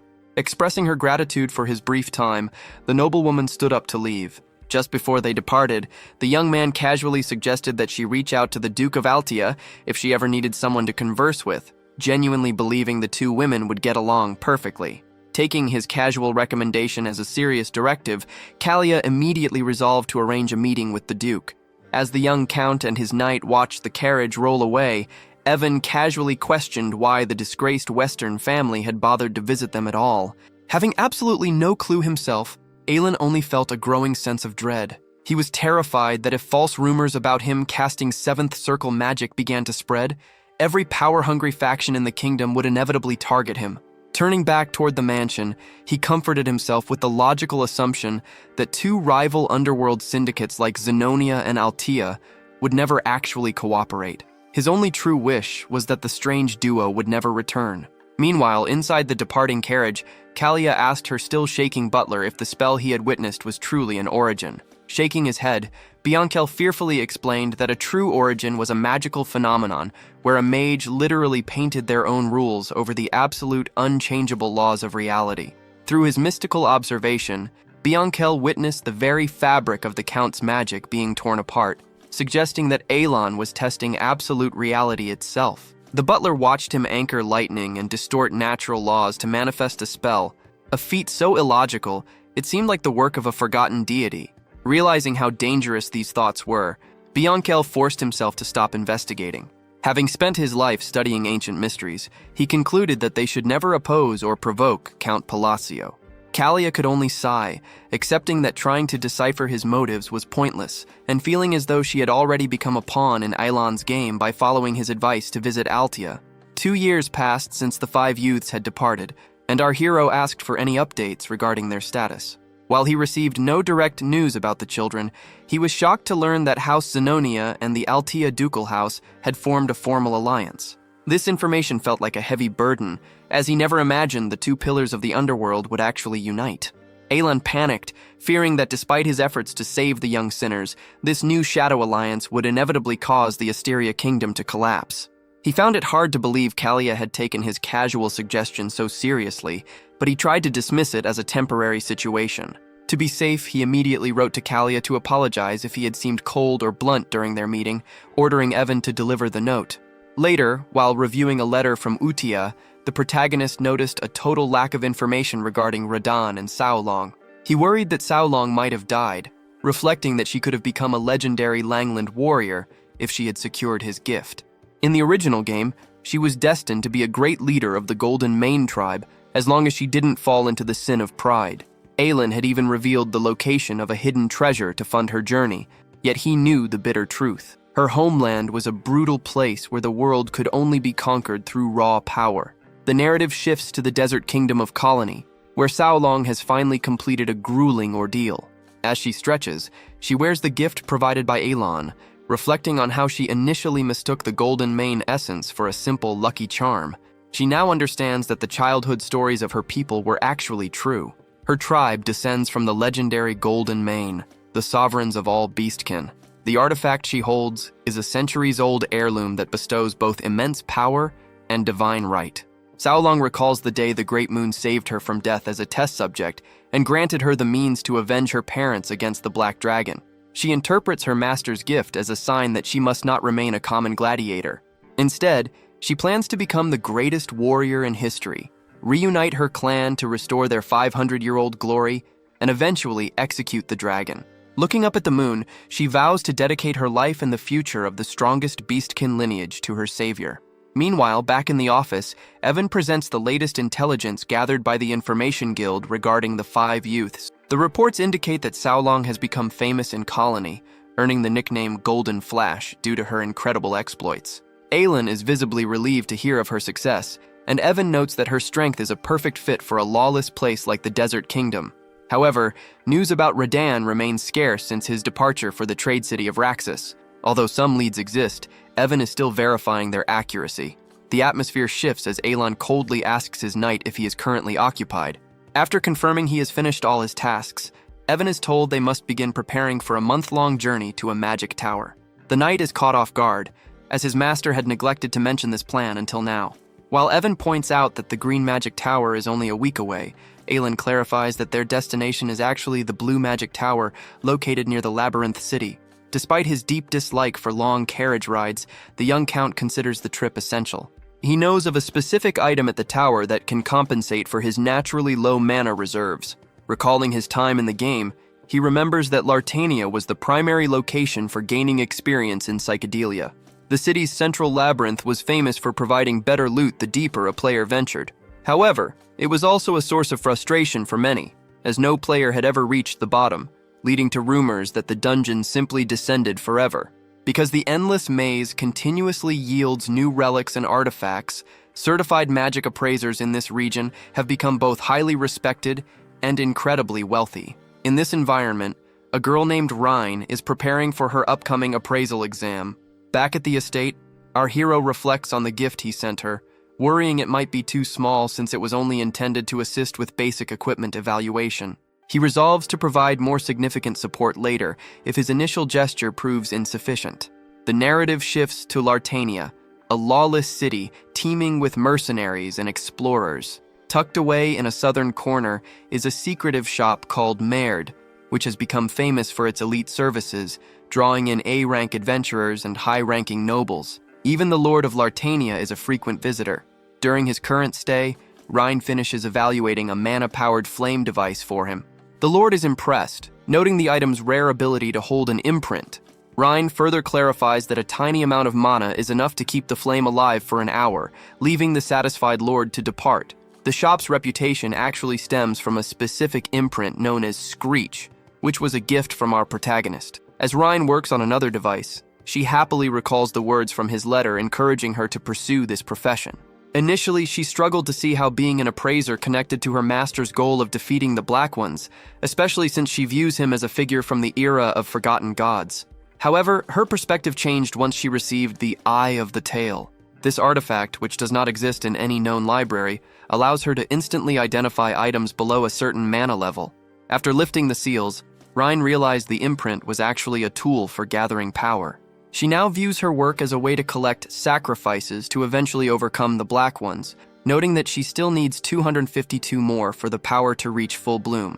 The artifact works by absorbing specific high-ranking relics to increase its stats, though its eye only reacts to the correct items. Using the wrong sacrifice would cause all her accumulated power to disappear. Born within the Library of Eternity, Rein is the only one capable of distinguishing these high-rank sacrifices. With a cold smile, she commits herself to defeating the Black Wolf, believing her actions perfectly align with the Great Moon's vision. 3 weeks later, Aelin and Evan finally arrive at the Blue Magic Tower. Their timing is unfortunate, however, as the Tower Master is currently away. Instead, they are received by the Vice Master, a six-circle mage named Pedia Clint, who bluntly instructs them to state their business and depart quickly. Upon encountering her, the protagonist immediately recognizes a face from the main storyline. In the current timeline, which precedes the original plot, Pedia Clint has not yet attained her full potential. Though she is currently the Vice Master, the game portrays her as a magical prodigy who reaches the 8th circle and leads the tower before turning 30. This institution wields power comparable to the high nobility, largely due to its control over essential magical resources. As a practitioner of her level, Pedia has already surpassed the limits of ordinary humans. When Aelin introduces himself and explains his intent to deal with the Time Rift, Pedia, who was previously preoccupied with paperwork, stops to listen. These rifts, also known as Simons, are dangerous gateways to unknown dimensions that manifest in areas of high magical density, causing localized chaos. Using her specialized observation eye, Pedia skeptically evaluates Aelin's meager talent and bluntly orders him to depart. She refuses to listen to his explanations, accusing him of being just another treasure hunter looking to exploit the anomaly for personal gain. Exhausted by a constant stream of similar claims, she slams her desk in a fit of temper. Despite her unfair assessment, Aelin remains composed and asks for a chance to demonstrate his skills at the site of the rift. Pedia remains cynical, assuming he is merely a lucky man trying to maintain his reputation after inheriting his title. To intimidate him, she releases a suffocating wave of mana. Aelin finds her terrifying, noting that despite her busy schedule, she seems surprisingly well-informed about social gossip. Driven by desperation, he proposes a high-stakes gamble. If he fails to close the rift, he will forfeit his entire fortune to her. To prove his sincerity, he even offers to swear a binding mana oath. Intrigued by the wager, Pedia agrees to lead the way, reminding him one last time that failure means he loses everything. She mocks him internally, convinced that a mage with only second circle mana is nothing more than a lucky fool who doesn't know his place. As they approach the anomaly, Aelin reflects on how unusual this situation is. Typically, rifts vanish naturally within 3 months after releasing an artifact, which is why most researchers lost interest in them. This specific rift, however, has persisted for over 2 years. When they arrive, Pedia warns him again to retreat if he is out of his depth. She is horrified to see him preparing to intervene with his bare hands instead of a staff, a method described in ancient texts as dangerously primitive. Before she can stop his reckless act, Pedia finds herself unable to move. Time itself seems to have frozen around her. Peering through her observation eye, she is shocked to see a colossal red eye looming over Aelin. Her magical sight begins a frantic analysis of the phenomenon, revealing strings of dark, ominous text. Suddenly, the massive eye manifests physically and turns its gaze toward her, exerting an absolute pressure that leaves her trembling and drenched in sweat. Deep down, Pedia grasped the gravity of the command she had just received. Moments later, the colossal eye shut tightly and faded into nothingness. With the anomaly gone, Aelin turned to her and confirmed that the gateway was officially sealed. From his perspective, the task had been fairly straightforward, requiring only the correct sequence of items and techniques. He then moved to collect the relic he had just earned. Knowing he might need to repeat this process one day, our protagonist had previously cast a subtle spell on Pedia to ensure she wouldn't question the event. While he initially wondered if his trick had worked, her immediate decision to keep the entire incident a secret suggested it had. However, her subsequent bizarre facial expressions made him doubt his success. When he tried to step closer, she cut him off with a frantic yell, desperately promising that she wouldn't tell a soul and could be trusted with the secret. This erratic behavior left our hero completely baffled. Later, as Aelin and Evan prepared to depart, Pedia unexpectedly approached the young man. She offered him a mana recovery potion she had brewed herself, which Aelin quickly realized was a top-tier product. Our boy was stunned when she nervously asked if he liked the gift, especially since just 2 bottles of such a high-grade liquid were worth several lower-ranked versions. He wondered if she was truly that grateful for the rift being closed, but in reality, she was simply desperate to stay on his good side because of her own secret. In a moment of panic, she even offered to swear a binding mana oath to prove her discretion. Although Aelin couldn't understand why she would take such a serious vow over a trivial matter, she completed the oath before he could even speak. Seeing her intense reaction, he concluded that she simply didn't want to clear up whatever misunderstanding had occurred. Regardless of the confusion, our hero left the Blue Magic Tower having successfully secured the relic, 5 expensive potions, and a binding oath. Inside the carriage, Evan remarked that while the relic had been difficult to find, it looked much more ordinary than he had anticipated. Aelin remained mostly silent, only noting that the item was an absolute necessity for him. The object was actually the Seal of the Unholy One, a bracelet featuring a gem designed to draw and store mana directly from the air. It appeared to be functioning perfectly. While its capacity wasn't enormous, it was more than enough to supplement our hero's small mana reserves. Comparing his limited natural power to the support item, he reminded himself that his journey was about magical research and survival, not fighting on the front lines. Still, his thoughts kept drifting back to Pedia, as he couldn't pin down exactly when her confusion started. As they were leaving, Aelin had tried to explain that he was merely a second circle mage, but she had only given him a thumbs up and a knowing nod. Reflecting on this, he realized her reaction was eerily similar to Kalia's. A sense of unease lingered in his mind, though he tried to reassure himself that their paths would likely never cross again. The scene transitions to the Altia estate, where Loria welcomes Kalia for a visit. As Kalia compliments her host's beauty, Loria reflects on how comfortable she feels, noting that they no longer feel the need to constantly compete over rank or influence. Interestingly, both women find their thoughts revolving around Count Palacio. Kalia admits she only truly understood Aelin's intentions after following his suggestion to contact the Duke. During their conversation, they realize they have both fallen under his sway, concluding that their alliance was essentially forged by his command.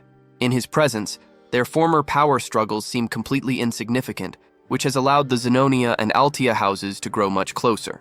Loria inquires about Kalia's early arrival, as their meeting was originally scheduled for the following month. Kalia explains that she came specifically to discuss the letter Aelin sent after her departure from his estate. Although the note appears to be a simple apology, both women are convinced it contains a hidden message. They begin to analyze every word, searching for a deeper subtext. Eventually, they conclude that Aelin harbors a dislike for both the aristocratic and royalist factions. They speculate that he wants them to eliminate these groups to pave the way for a new regime, which explains why he needed Altia's prestige and helped Loria secure her position. Loria is now certain that with the support of the Western Overlord, their success is guaranteed. Meanwhile, at the Blue Magic Tower, the Tower Master is briefed on the closure of the Time Rift. As he processes the information, the pieces of the puzzle begin to reveal Aelin's growing influence. At the same time, our hero happens to sneeze, a physical reaction to the secret discussions taking place behind his back, and nearly chokes on a sweet potato while taking a travel break with Evan. During this pause, a letter arrives from Utia, informing him that she has successfully become a priestess in the specific location he had chosen for her. Finally, the master of the Blue Magic Tower, an immensely powerful 8th Circle mage named Salam Micardo, returns from his travels. Noticing that Pedia looks quite unwell, he asks if she is all right. In a weak voice, she simply confirms that she completed all the tasks he entrusted to her. Her obvious exhaustion deeply worries Salam, who reflects on her rapid rise to the position of vice master. He recalls how her immense talent had once made her incredibly arrogant and strict, often pushing new recruits to tears. Salam had never tried to correct her personality, believing she would naturally become humble once she reached the 7th Circle and realized the limits of her achievements. However, her current state seems highly unusual. Attempting to cheer her up, he jokes about his mission in the north and asks if the workload he left her was truly that difficult. She only sighs, revealing that Aelin closed the Time Rift, but explains that she cannot provide any details due to a binding mana oath. As she silently endures the restriction, Salam pats her head. Deep down, he is actually pleased to see her arrogance finally broken, though he wonders if the magic used was an origin spell. Pedia is so overwhelmed by her recent experience that she doesn't even move to brush his hand away. As a result of these events, Salam's curiosity regarding the young count grew significantly. A month had passed since Elan's return from the Blue Magic Tower, and having acquired the Mark of the Unrighteous, he had immersed himself even further into his study of magical incantations. His progress was accelerating rapidly, largely because he could now practice his spells multiple times each day.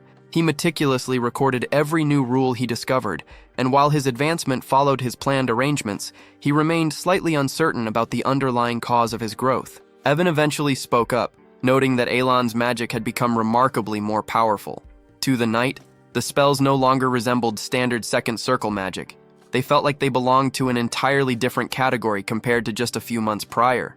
The physical evidence was undeniable, as Elan's magic had just blasted a massive crater into the earth. The boy privately agreed that gravity alone shouldn't cause such destruction, even at the maximum output of a typical second circle spell. He realized his perceived strength wasn't just his imagination.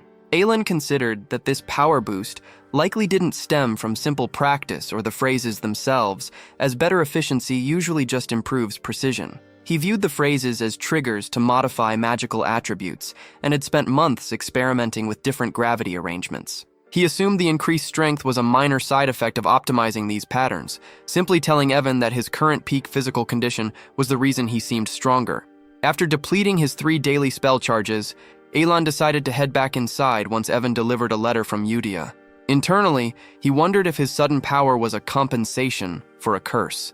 In the East, a curse involves a ritual sacrifice that penalizes the target but grants them a boon in return. Since he knew no one connected to the East, he also considered that he might be receiving faith from an unknown source. Ultimately, he dismissed these complex thoughts, reminding himself that he was just a minor count in a small kingdom, and that it was better to live without overthinking every detail. Meanwhile, the narrative shifts to Ryanel, the capital of the Holy Kingdom of Rosario. This pristine white city is dedicated to the worship of Chironia, the goddess of peace and the moon. In an Eastern prayer house, a knight named Locke approached Eudia with deep respect. Despite her status as a low-ranking nun without the traditional sash of holy grace, Locke treated her with great reverence. He reported that he had rescued 8 children and saved 25 lives across various villages, insisting that her guidance was the only reason he succeeded. Eudia, however, remained humble, telling him that he was the one who deserved the credit for performing such noble deeds. Locke remained firm, however, insisting that her guidance had been the turning point for someone as unimportant as him. For 2 decades, he had lived in despair, unable to feel even a flicker of divine energy, and was on the verge of giving up entirely. It was then that Eudia approached him and suggested he place his trust in the moon. Although he was initially skeptical, he spent several days praying to the lunar light regardless. To his amazement, he soon began to develop divine power. While he briefly worried that prioritizing the moon over Lady Chironia was an act of heresy, he eventually concluded that all power granted by the gods shared the same essence. The fact that the goddess's holy artifacts now glowed brightly in his grasp served as undeniable proof of his new strength. When he had previously questioned why she chose the moon as his focus, Eudia explained that while traditional faith is based on the invisible, it grows very slowly. She argued that it is far simpler to find conviction in something that actually exists in the sky, promising him that the moon would always be there for him. Locke found this reasoning logical, believing it was the perfect way for a doubtful person to find certainty. Returning to the present, Eudia invited him to express his thanks through prayer. Since it was the scheduled time for devotion, a large crowd had gathered, and they entered the hall together. Eudia went directly to the sanctuary to begin her prayers to the great moon, marking her official rise as a significant figure within the Holy Kingdom. Back at the estate, Alon felt a hint of frustration while reading Eudia's latest message, as he found nothing particularly remarkable in her report. Although he took the update as a sign that everyone was safe, he couldn't shake a growing sense of loneliness. He realized that Eudia was the only one who ever wrote to him. Trying to rationalize the situation, he figured that since the other children had never seen his face, they likely viewed him as nothing more than a kind stranger. His main objective had been to guide them toward the right path to prevent the world's destruction, and since he had succeeded, he told himself there was no reason for disappointment. This thought brought him a measure of peace. He reflected on how Eudia still made time to write every month despite her busy life, even if it hurt slightly that only the eldest of the group acknowledged his work. A sudden shock made him jump when he realized Evan was standing right there in the room. He quickly regained his composure as Evan explained that he had finally gathered detailed news about the youths through the Information Guild. Alon was left speechless for a moment upon hearing that Radan had surprisingly become a pirate, and he immediately demanded every detail. As Evan sat down to continue the briefing, he shared major updates regarding Seolang and Deos. He revealed that Seolang had won 23 out of 100 consecutive challenges against Baba Yaga. To put that in perspective, the record of 41 wins is held by the Lion King, a legendary figure who becomes a companion in the game. Because these fighters are so vital to the colony's military strength, there is a strong belief that Seolang might soon break that record. Finally, Evan reported that Deos' knights had achieved a massive victory by defeating Kurga of the Snowfield, one of the 8 powerful barbarian chieftains. Alan was well aware that these chieftains had attained superhuman status through various ancient rituals, having personally defeated both the barbarians and their deity, Ultultus, within the game. He felt a sense of relief that he didn't have to face them now, particularly because Ultultus was only supposed to manifest after the descent of the 5 great sins. As a result, his concerns regarding Deus began to fade. Nevertheless, he found himself briefly wondering if he should have met them in person to share in the rewards of their newfound success. The next report from Evan turned the focus toward Rain, who had developed into a skilled appraiser with the rare ability to enhance artifacts using black engravings. However, Alan's attention was quickly pulled back to the startling news of Radan turning to piracy. Evan detailed how the situation was unfolding across the 7 Isles near the coast of Raxus, noting that Radan had recently seized command as the captain of the largest one, the First Isle. This revelation came as a massive shock to Alan, who had never imagined such a dark path for the boy. He was reminded of a grimly ironic internet meme he once found funny, the story of a sponsor who hoped a child would lead an ordinary life, only for that child to become a pirate. This was certainly not the future Alan had intended for him. Originally, Radan's character was designed with exceptional detection skills, and as a rare member of the Sea God tribe, he possessed a natural affinity for the water.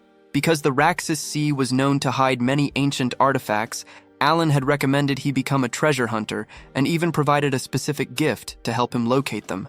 While Evan seemed genuinely impressed by Radan's rise to power, Alan was overwhelmed with stress. He struggled to understand how the boy had managed to overthrow the captain of the First Isle, given that all the pirate leaders were superhuman and undefeated in naval combat.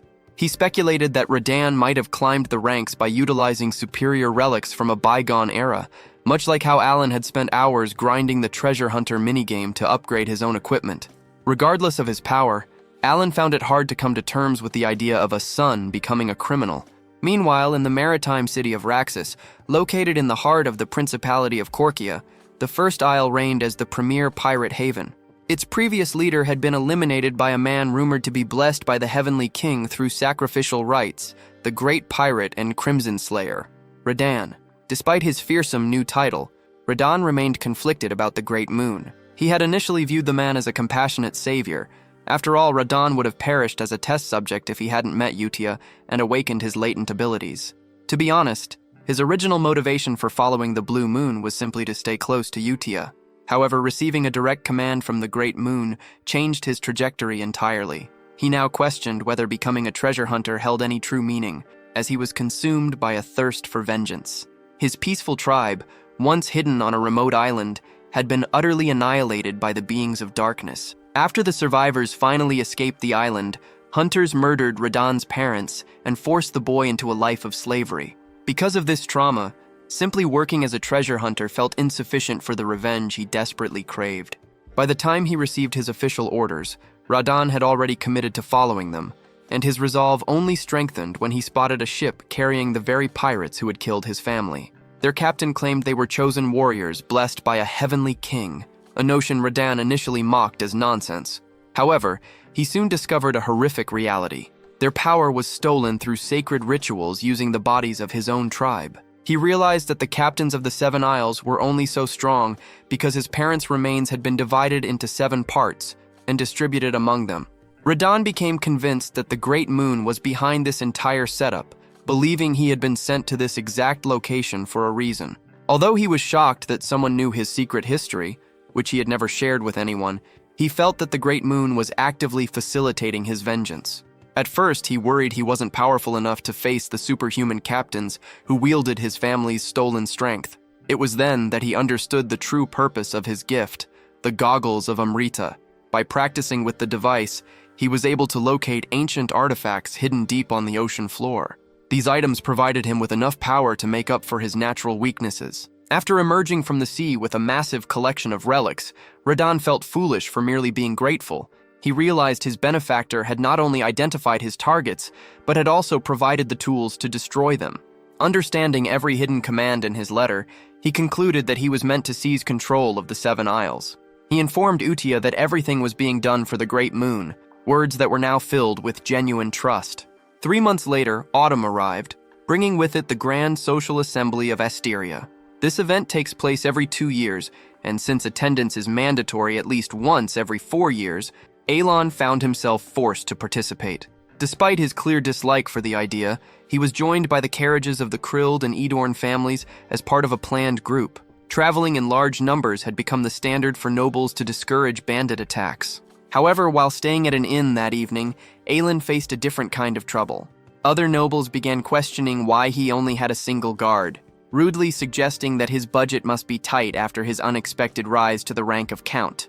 Rather than being harassed by criminals, he found himself being pestered by his own peers. This was particularly ironic, given that the Palladia family's massive wealth had historically been built within the vast underworld of the East. Despite his family's history with organized crime, the young count was perfectly happy with his quiet new life. He found the underworld far too risky and was content to live without any major drama.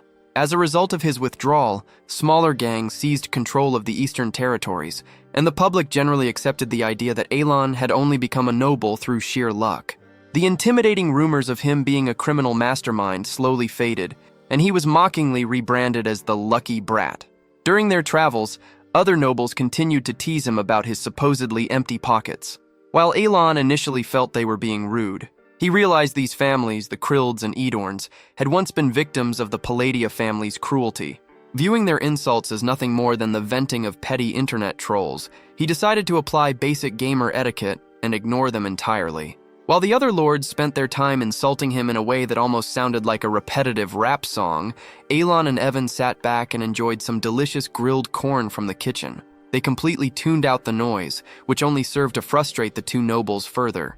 After using a magical artifact to scan Elon's surroundings, the lords confirmed he had no hidden escort forces. This solidified their belief that he was truly a broke, defenseless noble. Emboldened by this discovery, they began plotting an underworld expansion of their own. Their plan was to seize power and wealth for themselves, while teaching the young count a terrifying lesson about how harsh the world could be. Meanwhile, the narrative shifts to the frozen, lifeless northern lands inhabited by the barbarians. There, the great Kulkan, one of the 8 legendary barbarian chieftains, had finally been defeated. Although barbarians view a warrior's death as glorious, this particular battle ended in a shameful disaster. A knight from Caliban had proposed a formal duel only to lead them into a cowardly ambush. As Kulkan lay dying in the bitter snow, feeling disgraced by such an end, a mysterious voice urged him to call upon the ancient name they once worshipped. With his final breath, the chieftain whispered the name of their god, Ulthultus. To his amazement, his broken body began to move again at the sound. As he cried out for help once more, Ulthultus heard the plea and decided to grant his followers' desperate wish. Unaware of the divine awakening in the north, the noble caravan finally arrived at the social venue. The mockery from the other families persisted throughout the trip, but Elon remained unbothered. By refusing to feed the trolls, he left the Krild and Edorn lords fuming with irritation. As night fell, the two conspirators finalized their plan to attack Elon from behind, eager to test their new power and prove that the era of the Palladia family was truly over. Panic and terror erupted as the group suddenly realized they were completely surrounded by monsters. The knights and mages immediately sprang into action, with one mage using a lightning spell to illuminate an entire army of heavily armed goblins. The sheer number of creatures was overwhelming, threatening to wipe out everyone present. These were no ordinary goblins. They had already eliminated the sentries and breached the camp. Their bodies were strangely covered in stone-like growths and infused with mana, granting them physical strength far beyond anything the knights had ever encountered. As the ground shattered under their charge, the goblins launched a fierce assault.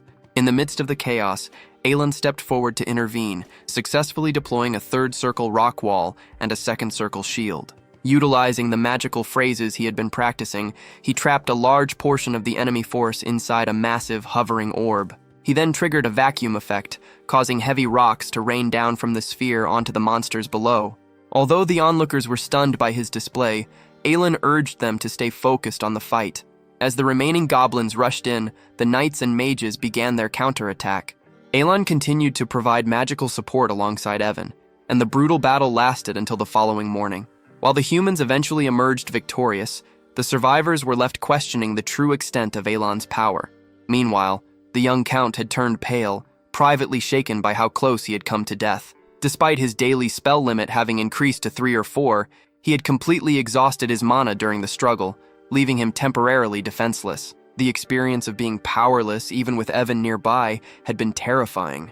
When Evan noticed him shivering and asked if he was truly all right, Aelin insisted he was fine. He reflected that while he had originally wanted to travel alone to avoid the noisy nobles, it was fortunate he had joined their caravan after all. However, a much larger concern weighed on his mind: the appearance of the amethyst effect on the monsters. Aelin recognized this as a sign of divine descent, a rare phenomenon from the game where an outer lord attempts to enter the world, making monsters significantly more vicious and powerful. He was deeply troubled because, according to the original plot, these outer lords were only supposed to descend after the 5 great sins awakened and the world faced destruction. Since he had prevented the children from becoming those sins, he couldn't understand why this catastrophic event was already beginning, leaving him with a massive headache as he searched for an answer. To address the growing mystery, the young count realized he needed to collect more data before reaching a conclusion. Otherwise, he feared for his own survival. After a grueling trip, the nobles finally reached the Rhoda Grey ducal estate. Though the long journey left Aelin feeling physically ill, the grand social soon commenced, and upon entering the ballroom, Aelin marveled at the golden decor, which Evan explained was specifically designed for the elite to flaunt their riches. Wanting to avoid social drama, Aelin planned to keep his distance from the other aristocrats, particularly the Duke. However, his plans for a quiet evening were interrupted when the lords of Krild and Edorn approached him with a sudden strange request for his time. To Aelin's surprise, they offered him a collection of high-quality goods from their lands, along with a chest of coins to support his territory. Their desperate behavior baffled the hero, but his naturally distant and cold aura only made the 2 lords tremble in regret. This sudden change in attitude dated back to the aftermath of the goblin battle. Terrified by the magical display they had witnessed, the 2 lords had consulted a third circle mage belonging to Baron Alman. When they questioned her about the spells Aelin had used, she admitted that his power far exceeded her own. This led the lords to believe that Aelin was actually a high-level mage who hid his true strength to travel without guards. Now, in the present, they were desperately trying to bribe him to save their own lives. While they bowed and begged for mercy, Aelin stood there in total confusion, unaware of their misunderstanding. Although he was usually a forgiving person, he decided to maintain his cold demeanor since they had previously been so disrespectful. His silence only convinced the terrified lords that their end was near. Later, Aelin sent Evan to gather intelligence from the Information Guild while he personally kept an eye on the guests. He soon noticed 2 nobles whispering in secret and used his mana to enhance his hearing. They were discussing the recent alliance between Duke Altea and Count Zenonia, a topic that didn't particularly worry Aelin, since he knew the 2 families had a historically poor relationship. He concluded their partnership was likely temporary. However, just as he began to relax and enjoy the food, his enhanced hearing picked up a new, unexpected detail from their conversation. The 2 nobles began discussing how Palacio was actually the leader of their faction. This news came as a complete shock to Aelin, who found the idea nearly impossible to believe. His skepticism stemmed from the fact that he had only met Duke Altea during her youth and had only encountered Kalia on 2 occasions. Furthermore, the current Count Zenonia had never even met him. Although the situation was giving him a massive headache, he decided to simply let the rumors spread as they pleased. Shortly after, Carmine, the 3rd Duke of Camelon, approached our hero. This encounter made Aelin realize that the social event was being attended by representatives from other nations as well. With a spiteful grin, Carmine remarked that he had heard Aelin became a count through pure luck and mockingly asked for his secret. This insult deeply irritated the protagonist. However, a middle-aged noble nearby intervened, questioning why Carmine felt he could insult a member of the Asteria Kingdom's nobility. Carmine was caught off guard, having assumed that bullying Elan would be consequence-free. He had traveled from a distant land specifically to marry Duke Rotegri's youngest daughter, fueled by the arrogant belief that no woman could ever reject him. However, his fiancée had recently canceled the wedding after he made disparaging comments about other women during a banquet. Frustrated by this rejection, he had spotted Elan from afar and decided to use him as a target for his anger, but the plan backfired as other powerful nobles began to corner him. The figures who stepped forward to defend our protagonist were none other than Duke Rotegri, representing the aristocrat faction, and Marquis Mardinio from the royalists. They sternly asked Carmine if he was intentionally looking down on the entire Asteria kingdom, while a leader from the moderate faction also arrived to manage the conflict. Elan recognized these men as the primary power brokers of the kingdom. While Carmine tried to deny the accusations and eventually admitted his error, Marquis Mardinio whispered a sharp reminder into his ear about how he had belittled Elan. Watching the scene unfold, Elan felt a strange sense of familiarity. As Carmine apologized repeatedly, the three high-ranking nobles demanded more than a simple sorry, a high-pressure situation that triggered painful military service memories for our hero. Terrified, Carmine eventually fled after a final apology for his rudeness. The three powerful nobles then turned their attention to Elan, expressing their concern for his well-being. Meanwhile, our hero overheard another hushed conversation between two nearby nobles. They were convinced the rumors about Elan's influence had to be true, given how the kingdom's key figures were treating him. In their view, once Altea and Zenonia officially entered the political arena, the Palladio house would become an unstoppable force and grant them immense power. Hearing these persistent rumors made the young count feel completely exhausted. He worried that if the gossip didn't stop, his life would become far more complicated. Yet he eventually decided to ignore the chatter since the stories were entirely baseless. During the social event, both Duke Rotegri and Marquis Mardinio approached him for a conversation. Mardinio mentioned he had heard about Elan's recent magical research and unexpectedly offered him a high-quality artifact as a gift. To Elan's surprise, the other two high-ranking nobles had also prepared presents for him. Unable to turn down such valuable items, our hero chose to remain quiet and accept the offerings, walking away with 2 magical artifacts and 5 mana potions. Early the next morning at Duke Rotegri's annex, Mardinio reported to a mysterious lady that Elan had accepted their gifts. While small tokens are common among nobles, the exchange of significant items like artifacts usually signals a formal alliance or the acceptance of a faction leader. The lady, who was revealed to be Duchess Altea, noted with satisfaction that Elan had officially acknowledged them. Mardinio laughed, attributing this success to Altea's clever maneuvering, and she commented that they were now aligned toward a shared goal. When she asked about their other targets, Mardinio confirmed they were all ready to be brought into the fold. He admitted, however, that he didn't quite understand why she was personally involving herself with the people Elan had selected, believing they should simply use bribes to secure these pawns. Despite the wild rumors spreading through the capital, the political situation was shifting in their favor, and Loria decided it was time to move to the next stage of her plan. By the 4th day of the banquet, Elan found himself constantly receiving unexpected gifts. He realized that people were only being so generous because they believed the false rumors about his close ties to Altea and Zenonia, yet he simply couldn't stop himself from accepting the wealth. His peaceful moment was interrupted when Evan suddenly appeared behind him, giving him a massive fright. Later that evening, Evan delivered the alarming news that an outer god had already descended in the northern region. According to his report, the kingdom of Caliban was in a state of shock, and experts believed the amethyst phenomenon was directly linked to this divine arrival. Furthermore, Evan had successfully located the specific person Elan had been searching for in a village within northern Ashutilan. Upon hearing this, Elan immediately decided to head for Caliban. Although Evan pressed him for more information, the boy refused to give any specific details, promising to explain everything once they were on the road. He ordered his knight to begin travel preparations at once. After Evan left, Elan was left with a pounding headache. He had desperately hoped to avoid this scenario.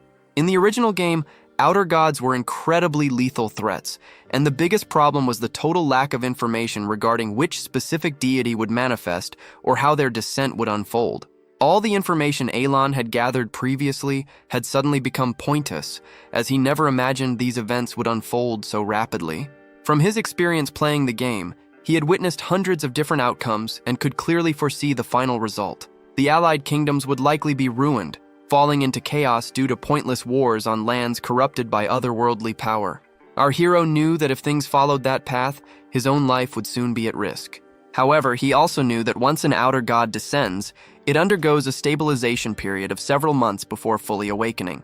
During this time, it cannot exercise its maximum strength. Consequently, Elan decided to handle the problem during this specific window of vulnerability. After sending a letter to check on one of the children, which caused Deos to delay his plans for 2 weeks, the scene shifts to the village of Parkin in the northern Ashutelan kingdom. There, Elan finally came face-to-face with Eliban, the actual playable protagonist of Psychedelia. The boy looked exactly like his game illustrations, and his delicate features even made Elan briefly wonder about his gender.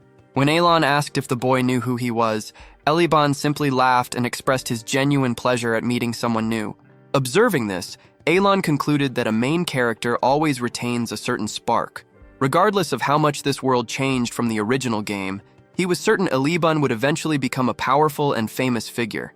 It felt surreal for Elan to stand before a character he had controlled so many times. To secure a bond, he handed Eliban a pouch of coins, while Evan presented a rare potion and a series of other gift boxes. Eliban was understandably confused by the sudden mountain of presents, but Elan merely explained that it was an investment in his future. Internally, our hero had resolved to provide every possible advantage for the boy's early development, telling Eliban that he was destined for greatness. His true hope was that Eliban would grow strong enough to battle the outer gods in his place. As he prepared to leave, Elan introduced himself, hoping to win the boy's favor so that Eliban would remember his kindness upon reaching success. To his surprise, Eliban followed him to offer a cheerful and sincere thank you. Elan found this level of positivity unexpected for such a dark fantasy setting, but he remained confident in his approach. When Evan questioned if they should have stayed for a longer conversation, Elan dismissed the concern, believing the quick-witted protagonist would easily understand the situation on his own. Believing his life was in immediate danger, our hero felt he didn't have the luxury of time to slowly develop a bond with the main character. He couldn't exactly explain to Evan that he was essentially setting the protagonist to auto-hunt mode. Evan, however, was already impressed, noting that Eliban possessed remarkable talent. His mana was dense and swirling, and he appeared to be equipped with artifacts.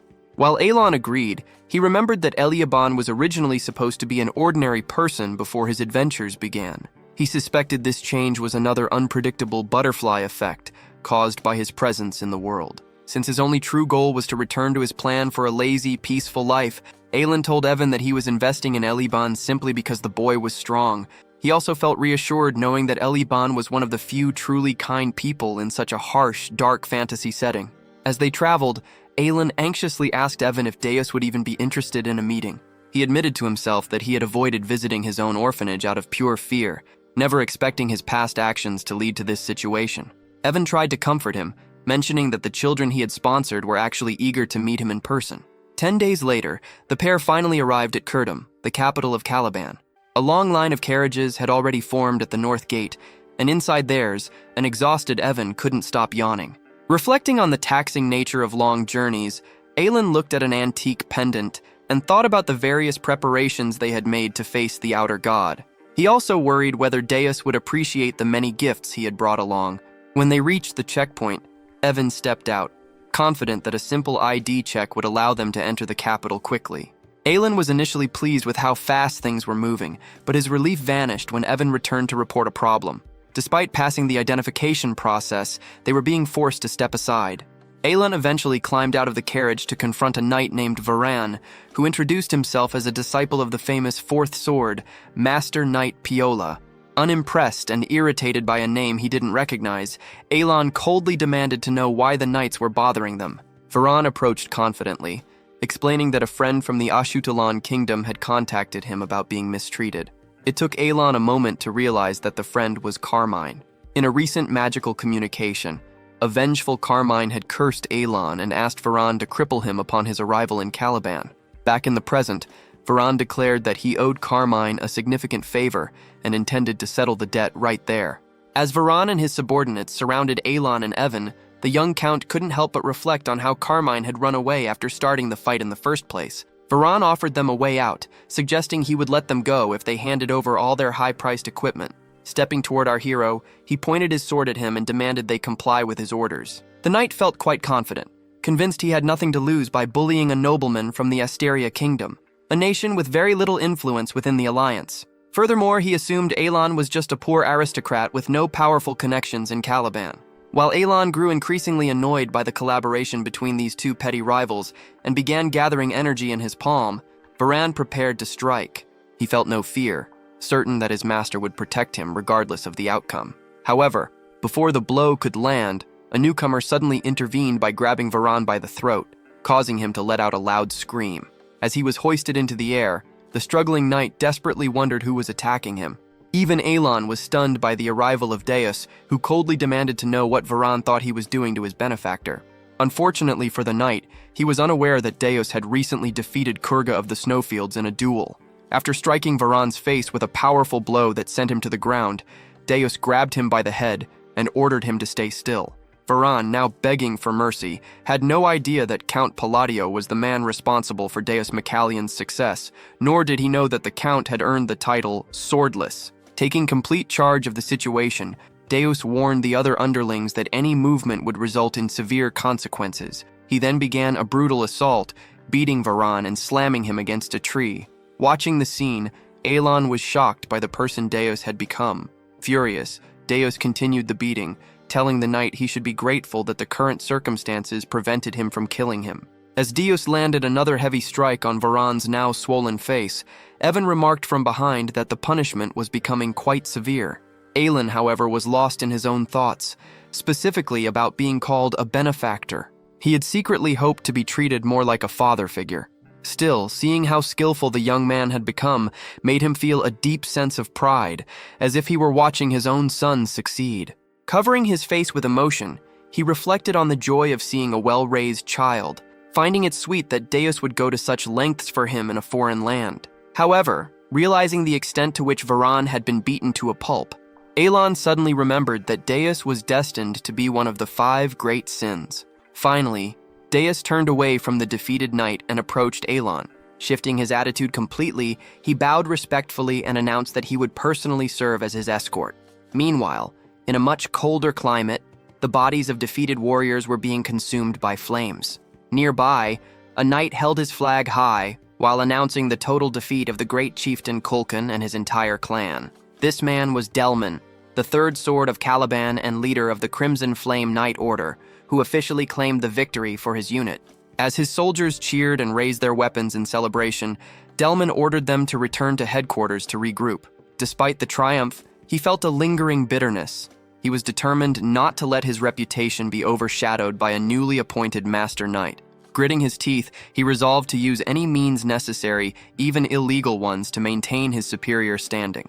Although the history between Caliban and the barbarians was rooted in honorable warfare, Delman had abandoned these traditions by deceiving Kulkan and launching a surprise attack when the chief was isolated. During the conflict, Kulkan's body had mysteriously vanished, leading Delman to suspect that the remaining barbarians had hidden it. However, he dismissed the concern, certain that the potent poison he had used would soon finish the job if the chief wasn't already dead.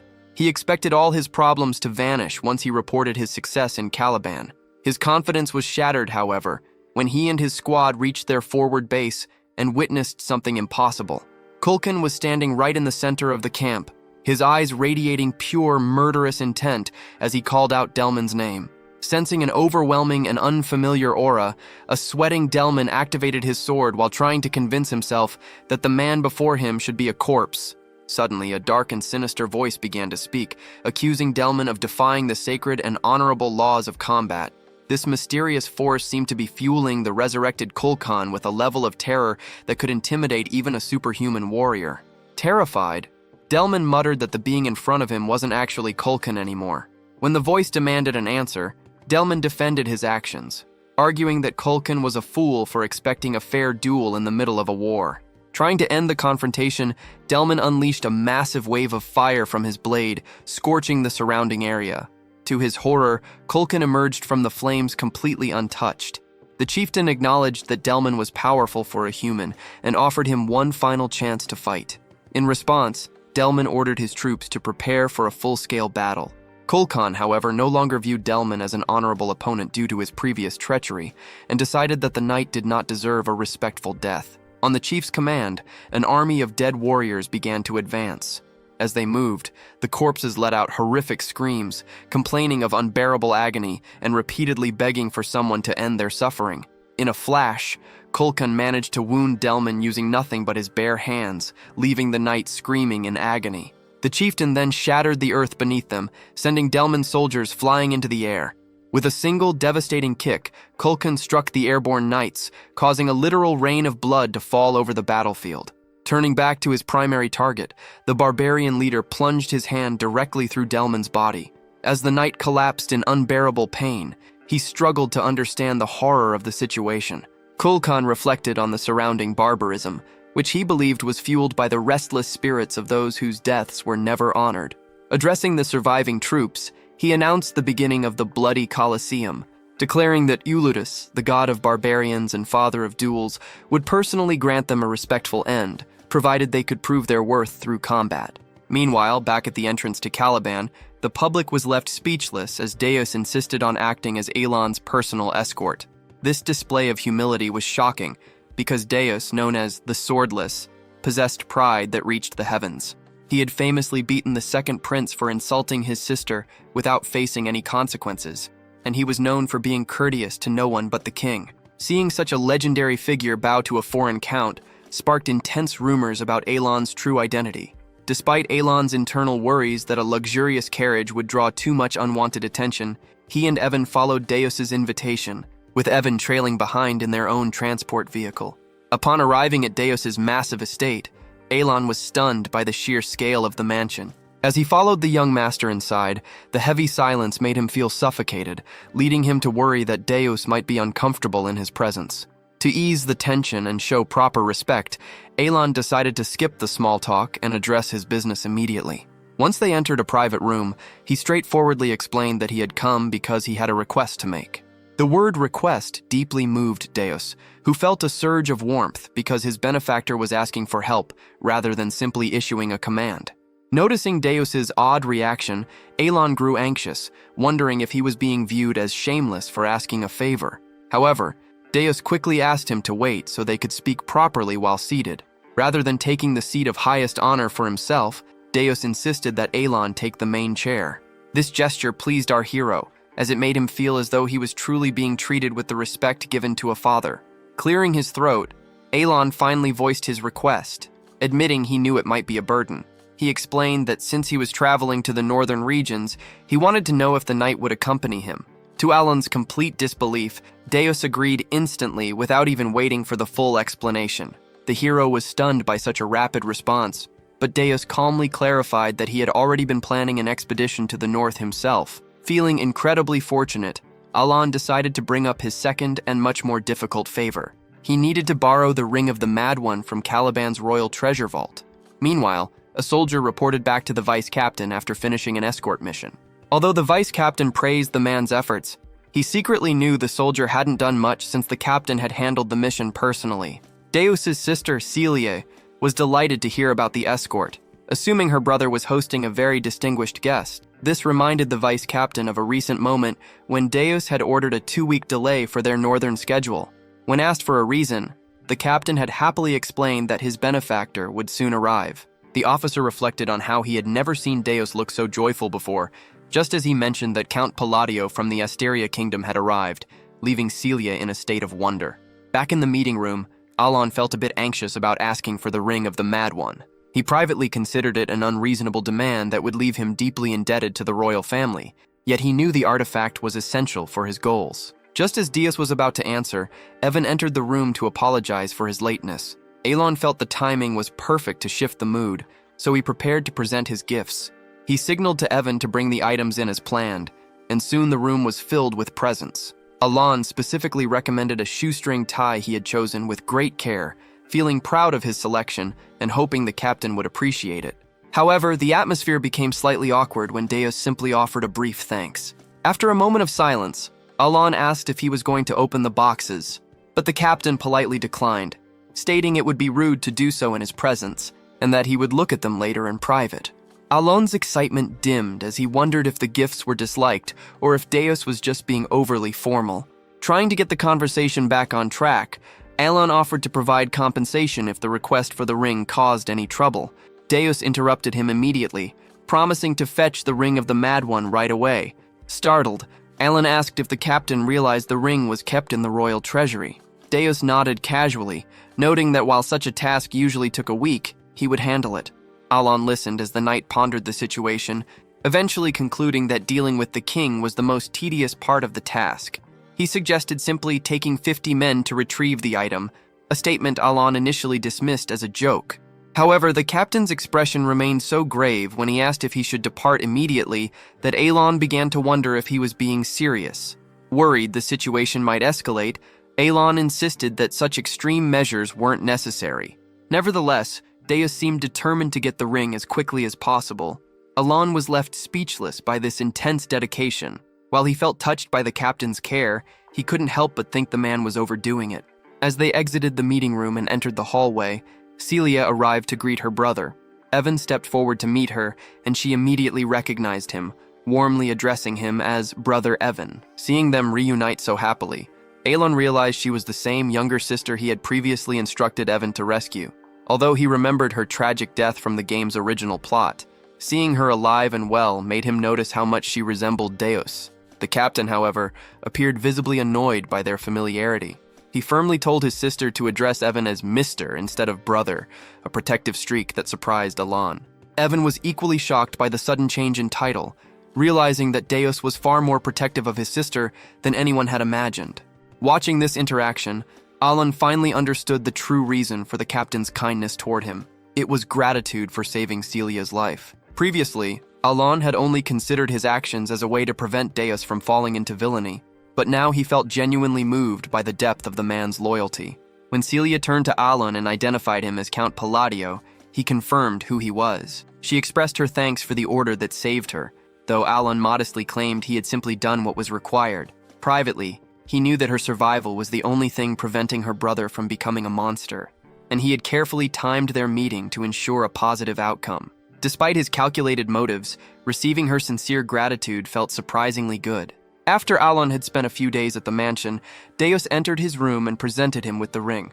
Alon was nearly choked on his tea, stunned that the captain had secured the artifact in only 24 hours. His confusion was cleared up when Evan rushed in with startling news. According to the reports Evan had heard, Deos had caused a massive scene at the palace to demand the ring. When the second prince tried to interfere with petty complaints, Deos had simply slapped him several times.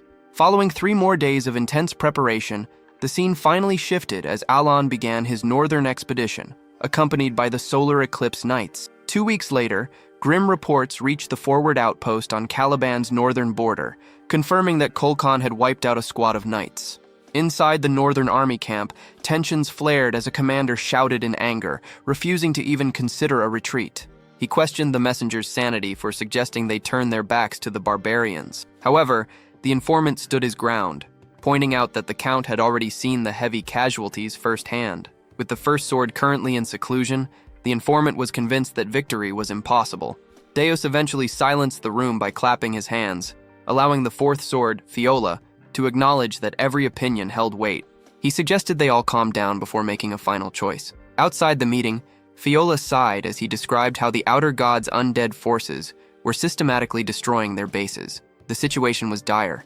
Delman, the third sword, had perished at the eastern base, and Kiriana, the second sword, was critically injured at the western one.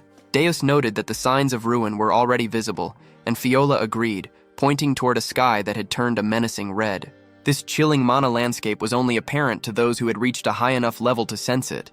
Disturbed by the aura, Fiola admitted that he believed retreating was currently their best option. As the conversation ended, Deos noticed smoke nearby and found Ilon grilling sweet potatoes. Ilon was preoccupied, repeatedly muttering technical magical terms like diffraction, condense, and focus, leaving Deos to wonder about their origin. Their peace was interrupted by the shouting of a blue-haired woman. It was the vice master of the Blue Magic Tower, who was complaining that she could no longer focus. She told the soldiers that their treatment was finished and she could do no more for them. Although she was officially there to study the barbarians' rituals, an injured soldier begged her to prioritize human lives over her research. Deus identified the men as members of the King's Grace Knight Order and recognized the girl immediately. As she irritably tried to push past Deos, she suddenly froze. In the distance, she spotted Eilon watching her with a terrifyingly cold expression. Pedia went pale with fear, unable to comprehend how he had ended up at the front lines. Seeing her reaction, Eilon realized the rumors about her presence there were indeed true. Later, a trembling Pedia nervously explained that the medicine Eilon had asked for was out of stock. She mentioned that preparing more would take time and admitted she was exhausted. After a long sigh, Eilon told her that while he had been counting on her assistance, he could understand her situation. Privately, Eilon started to worry that his requests were becoming a bit too demanding. However, a terrified Pedia quickly tried to reassure him, insisting she could certainly handle the task. When our hero admitted that his current budget was tight and he couldn't pay the full amount up front, a sweating Pedia surprisingly replied that it wasn't an issue. She offered to do the entire job for just 1 gold coin, an offer so generous that Alan decided it would be foolish to refuse. This exchange left Pedia's assistants in total disbelief. They had never seen her smile like that, and began to wonder if she had lost her mind by allowing herself to be so clearly exploited. Eager to start, Pedia rushed off, promising to prepare the medicine immediately and serve it fresh. Meanwhile, her subordinates could only watch in awe as our protagonist calmly continued to enjoy his grilled sweet potato. The atmosphere shifted abruptly when a wave of pure evil suddenly washed over the meeting room. Sensing the change, Fiola stood up and asked Deos if he felt the dark energy, to which Deos simply confirmed that they were under attack. Outside the camp, a massive army of undead had materialized, forcing everyone to charge into a desperate battle. As the soldiers clashed with the groaning monsters, Pedia unleashed a flurry of ice shards that frozen the undead in place before shattering them in a series of explosions. Nearby, Deus fought with graceful precision, using his elite swordsmanship to thin the enemy ranks. Suddenly, the sky turned a deep red as violent lightning began to strike the earth, signaling the arrival of a destructive force. From a massive bolt of thunder, the barbarian god of destruction, Uludis, emerged, and mockingly called the humans savages. Fiola immediately launched a daring attack, but his quicksword technique failed to leave even a tiny scratch on the deity. Infuriated, Uludis delivered a lethal counterblow, declaring that those who boasted of their noble souls would be denied a respectful death. In a horrifying moment, Fiola was killed instantly, his head severed from his body. Unexpectedly, Aelin stepped forward to face the god. He formally introduced himself as Aelin Paltio and stated that he was there to uphold the ancient oath of Calgunia. To the shock of everyone, our hero challenged Uludis to a traditional barbarian duel. This amused the god, who laughed loudly, surprised that anyone still remembered a ritual from his era. With a simple snap of his fingers, Uludis transformed his undead army with a sinister aura and addressed Aelon as a noble opponent. He then welcomed the young man to his bloody Colosseum, a sacred space where no outsider could interfere. A massive battlefield soon materialized, constructed from the blood of the fallen undead. Invoking the ancient pact, Uludis formally accepted the sacred barbarian duel, his terrifying presence causing our hero to tremble. Aelon realized with a sinking feeling that he had underestimated how close this entity was to fully manifesting. He knew that as an outer god approaches incarnation, their power rivals that of the 5 mortal sins. Reflecting on his physical state, Aelin admitted that he likely would have lost consciousness already if he hadn't just consumed the potion of excellence. This was his final opportunity to act before the manifestation was complete, and with that thought, he signaled for the duel to begin. The barbarian duel followed a strict turn-based structure, and Aelin recalled the first rule: the challenged party always takes the initiative. As Uludis prepared his opening move, he decided to play the Song of Ruin, prompting the human soldiers to scramble for cover. Aelin, however, remained perfectly still, adhering to the second rule, which forbids the defender from moving during their opponent's turn, even when facing indirect forces. Uludis found this display of discipline magnificent, praising the boy's sense of honor. Aelin then focused on the third rule, which dictates that a turn consists of 1 attack and 1 defense, after which the participants swap positions. Knowing a standard defense would fail against a god, he utilized a precise sequence of magic: immobilization, condensation, reinforcement, and deepening. A dark smoke began to billow from a fluid-filled bottle in his hand as he resolved to exhaust his entire mana reserve just to block this single strike. When Uludis finally unleashed his devastating assault, the impact resulted in a massive explosion that shattered the earth. Aelin didn't flinch or lose his footing. though he was swallowed by the resulting clouds of dust and debris. As the smoke slowly cleared, Pedia, Deos, and the other soldiers watched anxiously, fearing the worst. To their relief, a giant magic circle formed behind Elon, who was still standing despite his battered condition. At that moment, the pendant he was wearing began to dissolve into the air. He remembered Pedia giving him both the Potion of Excellence and the Remithion Potion. While the latter was designed to dull even the most excruciating pain, she had been curious about exactly when he intended to use such a potent remedy. In the present moment, our hero gripped the empty potion bottle, reflecting on how its incredible effectiveness was the only thing keeping him on his feet. Everything was unfolding exactly as he had calculated. After pouring the remaining liquid directly over himself, Elon felt a surge of strength. Although he knew he wouldn't fully recover instantly, the potion granted him the mobility he needed to continue. He had intentionally lured the outer god into this turn-based barbarian duel to exploit its strict regulations and limit the deity's actions. Having nearly crossed the threshold of death, he had only survived thanks to the combined power of his healing drafts and the pendant of reincarnation. To activate the Ring of the Mad One, Elon had to maintain a precarious state between life and death. Once the ring's requirements were met, a shimmering aura began to radiate from his body. He was confident that Uludis would neither defend himself nor interrupt the attack, as the god of duels viewed these rituals as sacred. In the original game, Uludis would always stoically endure the first strike, and magical enhancements didn't count as a turn. However, Elon reminded himself that this was no longer a game. There were no artificial time limits here. Instead, 4 specific conditions were currently warping the very laws of reality: the freezing climate, Elon's near-death state, the fact that magic was being directed at a god, and specifically that it was being used against the god of duels himself. Gathering every last drop of his mana, Elon launched a final, desperate assault. The strike was so powerful it tore a massive hole through Uludis, yet the god remained remarkably unfazed, even taking a moment to praise the hero's strength. Exhausted and completely drained of magic, Elon began to panic, fearing his best effort had failed. However, Uludis seemed stunned by the class and the will he sensed within the boy. Suddenly, the god began to evaporate into thin air, admitting that the duel had been truly remarkable. As he faded away, Uludis left Elon with a cryptic warning to stay alert regarding the black and blue ones. Since he had technically lost the encounter, the god bequeathed his belt and his divine authority to our hero. Before vanishing completely, he told Elon that he would now be the one to carry their legacy by remembering them, and he urged the boy to call upon his true name, the Wicked One, should the usurpers ever break free. With the battle finally over and the god gone, the expedition members became busy recovering the fallen and preparing for the long journey back to Caliban. Inside the carriage, the young lady, known for her constant chatter, wouldn't stop pestering our protagonist with questions. This prompted Elon to wonder if she possessed any knowledge regarding the black and blue ones, but the inquiry only made her nervous, leading her to flee the vehicle abruptly. Reflecting on the situation, Elon felt like a cold-hearted villain for receiving so much praise for doing the absolute minimum. He remained preoccupied with the mystery of why the god had vanished after a failed strike.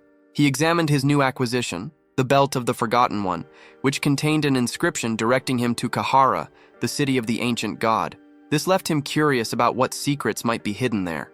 Shortly after, Deos entered the carriage, even suggesting he should execute the mage who had dared to leave without a proper goodbye.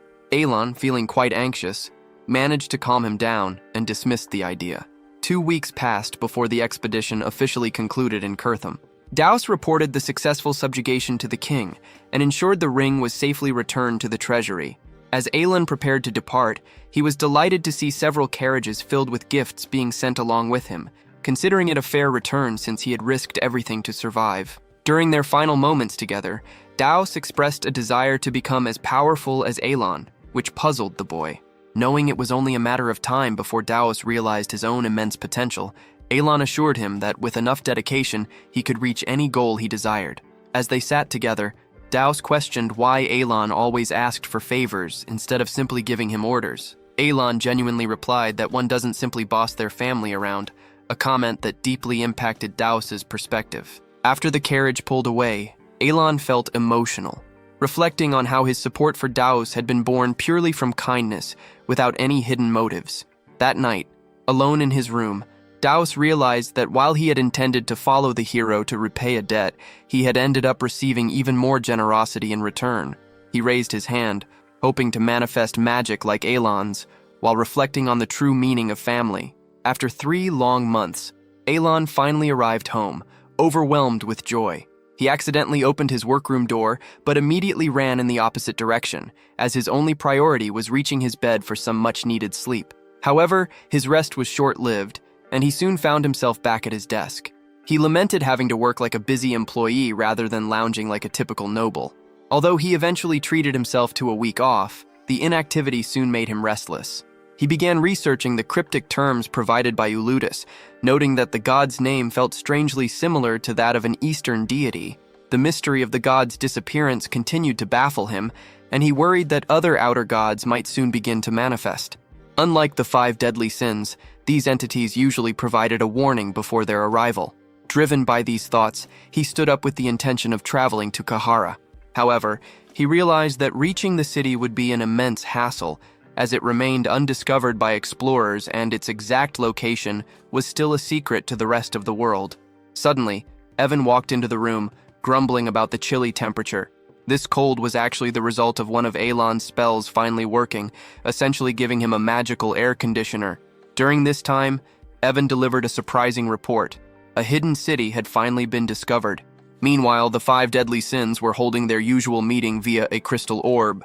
Although these sessions typically lasted only 10 minutes, today was different. Deos, who was normally the silent type, decided to share a story, which initially excited the others. However, their interest soon turned to irritation as he rambled on for 50 minutes. Even after being asked to stop, he hushed them and continued for another 3 hours, setting a new record for their longest conversation. Back at the estate, Aelin returned to find his room overflowing with high-value gifts from various nobles. He decided to keep them without comment, but the tributes didn't stop. Even a month later, presents continued to arrive, highlighting the immense prestige of having a connection to a master knight. Eventually, the sheer volume of gifts became so overwhelming that Aelon considered returning them.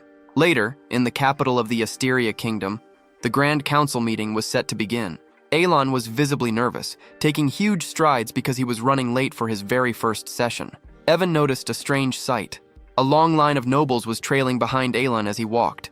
When he finally reached the council hall, he found it empty and tried to sit in the back.